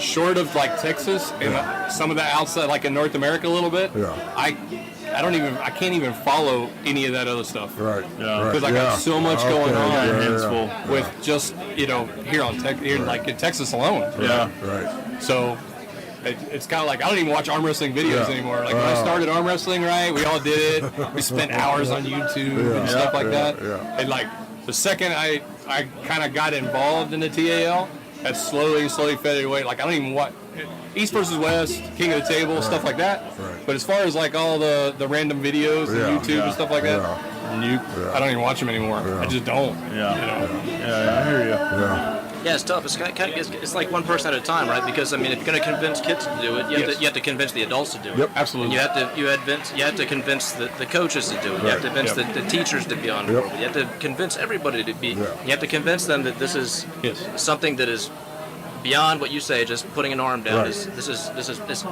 a character enrichment. Right. Yes. We can do this. Building, yes. It's like football is character enrichment. We learn how to play as a team. You know, basketball we learn how to play as a team. You know. I mean, which we've talked a lot about teams in arm wrestling before. You know, I think personally, I think it's a team sport. Yeah. Even though individually you're competing and you're up there on a table. And I think that's even arguable about sometimes. Because if you've got a good team behind your back, you're hearing them in the background and stuff like that. So at the end of the day, it's not just you at the table if you have a team. Now, some guys are lone arm wrestlers and stuff, and they float around, and that's fine. Right. But you've got to train with somebody. Yes, you do. You've got to practice with somebody. Yes. That's why I continue arm wrestling, to be honest, because it's the weekly practice. Yeah. Yeah. I mean, I love the tournaments, and if somebody calls me out for a super match, I'll gladly accept. But mostly it's hanging out with the guys every week, and and it's the fellowship. Yes. Yeah. So it's 100%. That's what it is for most. I don't know, at least half of us, I'd say. It is. Which I think kind of plays into the whole mid-30s, thing as well. You know? Exactly. I'm not the oldest dude at the table, man. I don't know. 38. Oh man, I'm in my 41. Oh, God, I'm the oldest dude at the table. He's 22. No. No, I'm 31. Yeah. Ouch. So yes. How many entries do we have tonight, by the way? If I was guessing earlier, I think on a rough count we're over 130. 130. Wow, that's pretty good. That is pretty good. Have you ever had 130? I'm trying to early remember. weigh-ins? I'm trying to remember what we had for the first Texas state that we did. Now, total entries we had that year were 378. A lot. We weren't ready for that. It was crazy. Wow. Why so many, you think? Where was that? Because Berzink was there. Yeah, we had Berzink versus Dimitri. San Antonio. So that brought in. There was obviously some residual from that. Oh, that was. You had old buddy from that'll draw him out over the top. Sure. Yeah, that was pretty cool. So Dustin Laughlin ended up finding, with John Berzink and everything like that, we kind of stuck with that over the top deal. So what's his name? And his name is Magic Schwartz. Yeah. And he's from Austin. And he's. They call him what was they call him in Over the Top? The first scene when you figure out like Thrasher or Smasher. Yeah, or the Smasher. Like Smasher. Oh, the guy with the big Austin? Yes, he lives in Austin. Yeah. I would have crushed you. He drinks But he was that bar scene. he dabbled in arm wrestling. He was like a wrestler, like a WWE wrestler and stuff like that. Awesome. He made a cameo. Yeah. It was dope. So Dustin called him. He was like, "Hey, come on, you want to come on out?" And that's when we inducted Gary Ray. Gary Ray was competing back in those days too. So we had Gary Ray. First Hall of Fame. Yeah, first Hall of Fame induction. Thank God we did that. Yeah. Unfortunately, we lost him. Yeah. But so we had John Berzink. We had the Smasher. Yeah. It was kind of like a over-the-top thing, And Berzink had a good match with Dimitri. It was a lit match. I hate using that word lit. I'm 42. But it was a lit match. That was a great match. Yeah, it was. I mean, John was blowed up. Dimitri gave him everything. Dimitri hits. It was crazy. Got all the shakes out of John. It was good. It was really good. Early on, John didn't want to deal with his hand. Yeah. So even I still remember that. You know, he comes off that first slip, and it was like, woo, that's a strong hand. Yeah. That's right. Yeah, I think that was his second match back. I think did he pull Chance before? He pulled Chance before that, and then I think was it his second match or third match? I thought it was Chance and then Dimitri, but I could be wrong. It was definitely no more than his third match, though. Yeah. No. But even a couple matches after that, I think Dimitri was probably the one guy that I felt gave him the hardest time. He gave him hell. Until John really got, caught his groove back into it, and then he's been killing it ever since. Yeah. Well, John had that characteristic that is now that characteristic. Hand back, pronation through the thumb. Pressure like that. He's got that weird thumb. Yeah, it is a weird thumb. Matt, would you mind letting Danny sit down? Yeah. Appreciate it. Come on, get on in here, Danny. Thanks for joining us. Thank you, guys. Appreciate it. Sir. But he just lost to Todd. Yeah, well, look, Todd's looking unstoppable. I love that right because he is so under the radar. Side pressure he's king. a fucking killer. Yeah, he didn't care. Side pressure He doesn't king. give a fuck. He just trains and then whoops people's ass. Yeah. So I love cool. the sound that he makes when he really surges at the bottom. I don't think, I'm not sure either of you were in arm wrestling when he came to pulling for Special Kids and pulled Corey West. No. I don't think you guys were in that yet, in arm wrestling yet. No. I feel like I've seen that. Oh, yeah. I'm thinking of not Corey. It was Todd Hutchings. Yes. Yeah, I was thinking John Berzeg. No, I know exactly what match you're talking about. I wasn't even, they had another guy filming, and I was, way back in the crowd, zoomed in. The video is horrible. And, right now on the TAL channel, that's the highest viewed video that I got. It's 51,000 views. I believe it. Yeah. Everybody would love to see that. Well, it really kicked up match. when Corey got invited that first time to King of the Table, I believe. So Corey West became a hot topic again. Yeah. He already was, but... I think we looked at that, before we started our channel. We started doing some market research, and we were looking at your channel and Tom just to try to figure things out. And I was like, it's nothing. And then there's this video, and I was like, what is in this video? Yeah. So I started watching. I was like, oh, and just like you said, everything kind of happened, and people went back and watched. So I'm just gonna say it, right? So some people were involved in that, and they missed a huge opportunity. Really? They had somebody in there videoing that didn't know how to video arm wrestling. Okay. All right. Albert Dean was usually the videographer for those, and he kind of got a little pushed out to the side on that one. And that would have been a huge video had you had somebody like Albert, and even obviously if you had Brad Cook or something like that. But he missed so much that I was capturing from 30 feet away. And it's I'm watching my video going, they missed such a huge opportunity with that. To film this, Huge opportunity.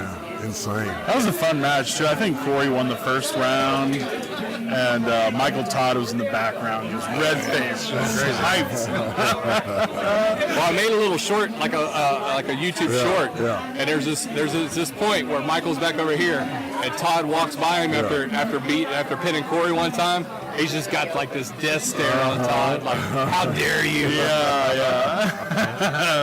Oh man, awesome. I love Michael Todd's loyalty to Corey West. He loves that dude like a son. Like a son, totally. Yeah, I was at that tournament. That was a good match, man. I was surprised, but it was very surprising. Were you surprised that Corey got one on Todd, or were you surprised that Todd came back and schooled him? Well, when you watched the first one, I was surprised he came back that good. But I talked to Todd after that, and he told me how he adjusted, and it kind of made sense. And Man, I can't imagine holding on to that hand. You ever ripped up with Corey But still, West? he made it work. The first match he lost, it was more on arm, actually. Yeah. And somehow he got back when he got it hand on hand. Yeah. Because he's not worried about his hand. But when he got out of his hand a little bit, he's just too strong. Yeah. How you guys doing? Good, man. How about you? Man, I'm hanging in here. You're not in Malaysia. I didn't know I was going to come here till yesterday. Yeah. I didn't know I was going to pull till this morning. So I've been in the hospital with kidney stones. So oh man. I had an 8 millimeter kidney stone. Those are no fun. So I did surgery, and they were supposed to blast it and get it out of there. Right. I had to wear a stent for 2 weeks. Yep. For 2 weeks wearing that stent, I was just in pain the whole 2 weeks. Oh, man. So when I got that stent out, I was still in pain for a couple more days. So I went back, did another CT scan. Right. And then had never got it. They lasered it down to a 5. Bummer. So I here have to get in the hospital again and do all this stuff, this whole round of bullcrap. The second time. So doing 2 times in a row. If they'd have got the first one right, I'd be in Dubai today right now. Right. Because I was going to stay in Dubai 3 days first. Yeah. Oh, nice. But they didn't get it right. So man, I didn't want to take a chance being over there and something else kind of going wrong. Oh yeah. Right. Yeah. That's not the place you want to be when something goes wrong. I had a 3-week trip all lined up. Dang. Dubai, Kuala Lumpur for the tournament, and then I was going to go to Singapore for a few days. Oh, yeah. Bangkok for a few Oh, days. yeah. And then Phuket. Yep. Phuket. Yep. For 4 nights, and then back home. So it was a 3-week. It's definitely a bucket list. So I'm gonna have to go back and do all that. But yeah. I don't know. On this last hospital deal, I was cutting weight and didn't know it. I was losing weight. So when I got out of the hospital, I didn't even thought about arm wrestling or think about anything like that. And somebody said, "Well, hey, you can go to state now." Yeah. I said, "Well, I can kind of go down there and watch and everything." But I was training for 209 over there, and that one, the state is 198. Yeah. There's no way I'm gonna get on down to 198, feeling like I feel. I step on the scale and I'm 200 pounds. So I'd lost, probably about 5 weeks ago. I was 217 or something like that. So, So you just You just signed up for 198. I'm gonna do 198 Open and then Masters and Grandmasters. Awesome. Wow. So we actually do have some Masters. Really? You know, we may have to do a little bit of combining, but we actually do have some Masters, Grandmasters, and stuff like that signed up. So that's cool. So Dustin, Did you tell Dustin you're I was playing trying to 198? I was figuring out who I was going to be here in 198. I knew Dustin would be here, so I'm probably too weak right now to. Does he know? He knows I'm. You broke the news? He ain't worried about me. If none of this happened, believe me, he would have had to worry about me. He would have had to worry about me. I went to a practice where he was at. Yep. Kind of. I don't Toss know. him around. Maybe he wasn't trying. But I don't know. That'll be If fun. none of this happened, I'd really like to pull him. There's a guy here. I heard he's going to be here. Russian guy. He's here. Well, I pulled Arizona State, but that one there was a quick deal, and I just went up there for the fun of it. So I pulled the 220s. And I got in a war with Eric Wolf. Yep, I saw that. That was good. He won the 198. The guy that's supposedly here. So what's his name? Here. What's his name? And I thought it was Andre Poo. Yeah, Andre. Yeah. He's got good technique. Looks just like strong. Dimitri. Just Yes, a little bit I saw him. He had the Yeah, these white hoodie on. Yeah, it comes in just like that. Yeah, Look at him. It's like You scary. You wouldn't know that he's going to do what he does. But I watched No, we saw him. We spotted him from a mile away. I did. We I were was like, like, that that's guy an looks arm wrestler. Russian. Yeah, he looks Russian for sure. Yeah. All right, guys, I'm being summoned over here. I'm going to take care of some All right, weight and Billy. stuff, so I appreciate it. I think we're probably ready to wrap things up. Yeah, appreciate y'all coming on. Yeah. Thanks for letting me. Danny, Thanks for having me. sorry Danny that you couldn't go to Dubai, but I'm glad you're here. Yeah. Yeah. Make the best of it. That's right. You two guys pulling tomorrow? Yes, sir. I'm not. No. You're not. You are? I am, yeah. Okay. I'll be reffing. They don't, TA, we don't do it overall, do we? Yeah, they do an overall. Yeah, I asked him about that. After the last one, I was like, there needs to be an overall. Like I was overalls like, or we do, something then we like do. Yeah, they do overalls. Huh. Yeah. I'm going to make sure he does it. Yeah. All right. All right. I'm excited. I'll see you guys tomorrow. Oh, yeah. Look forward to it. All right. Thank you. Thank you.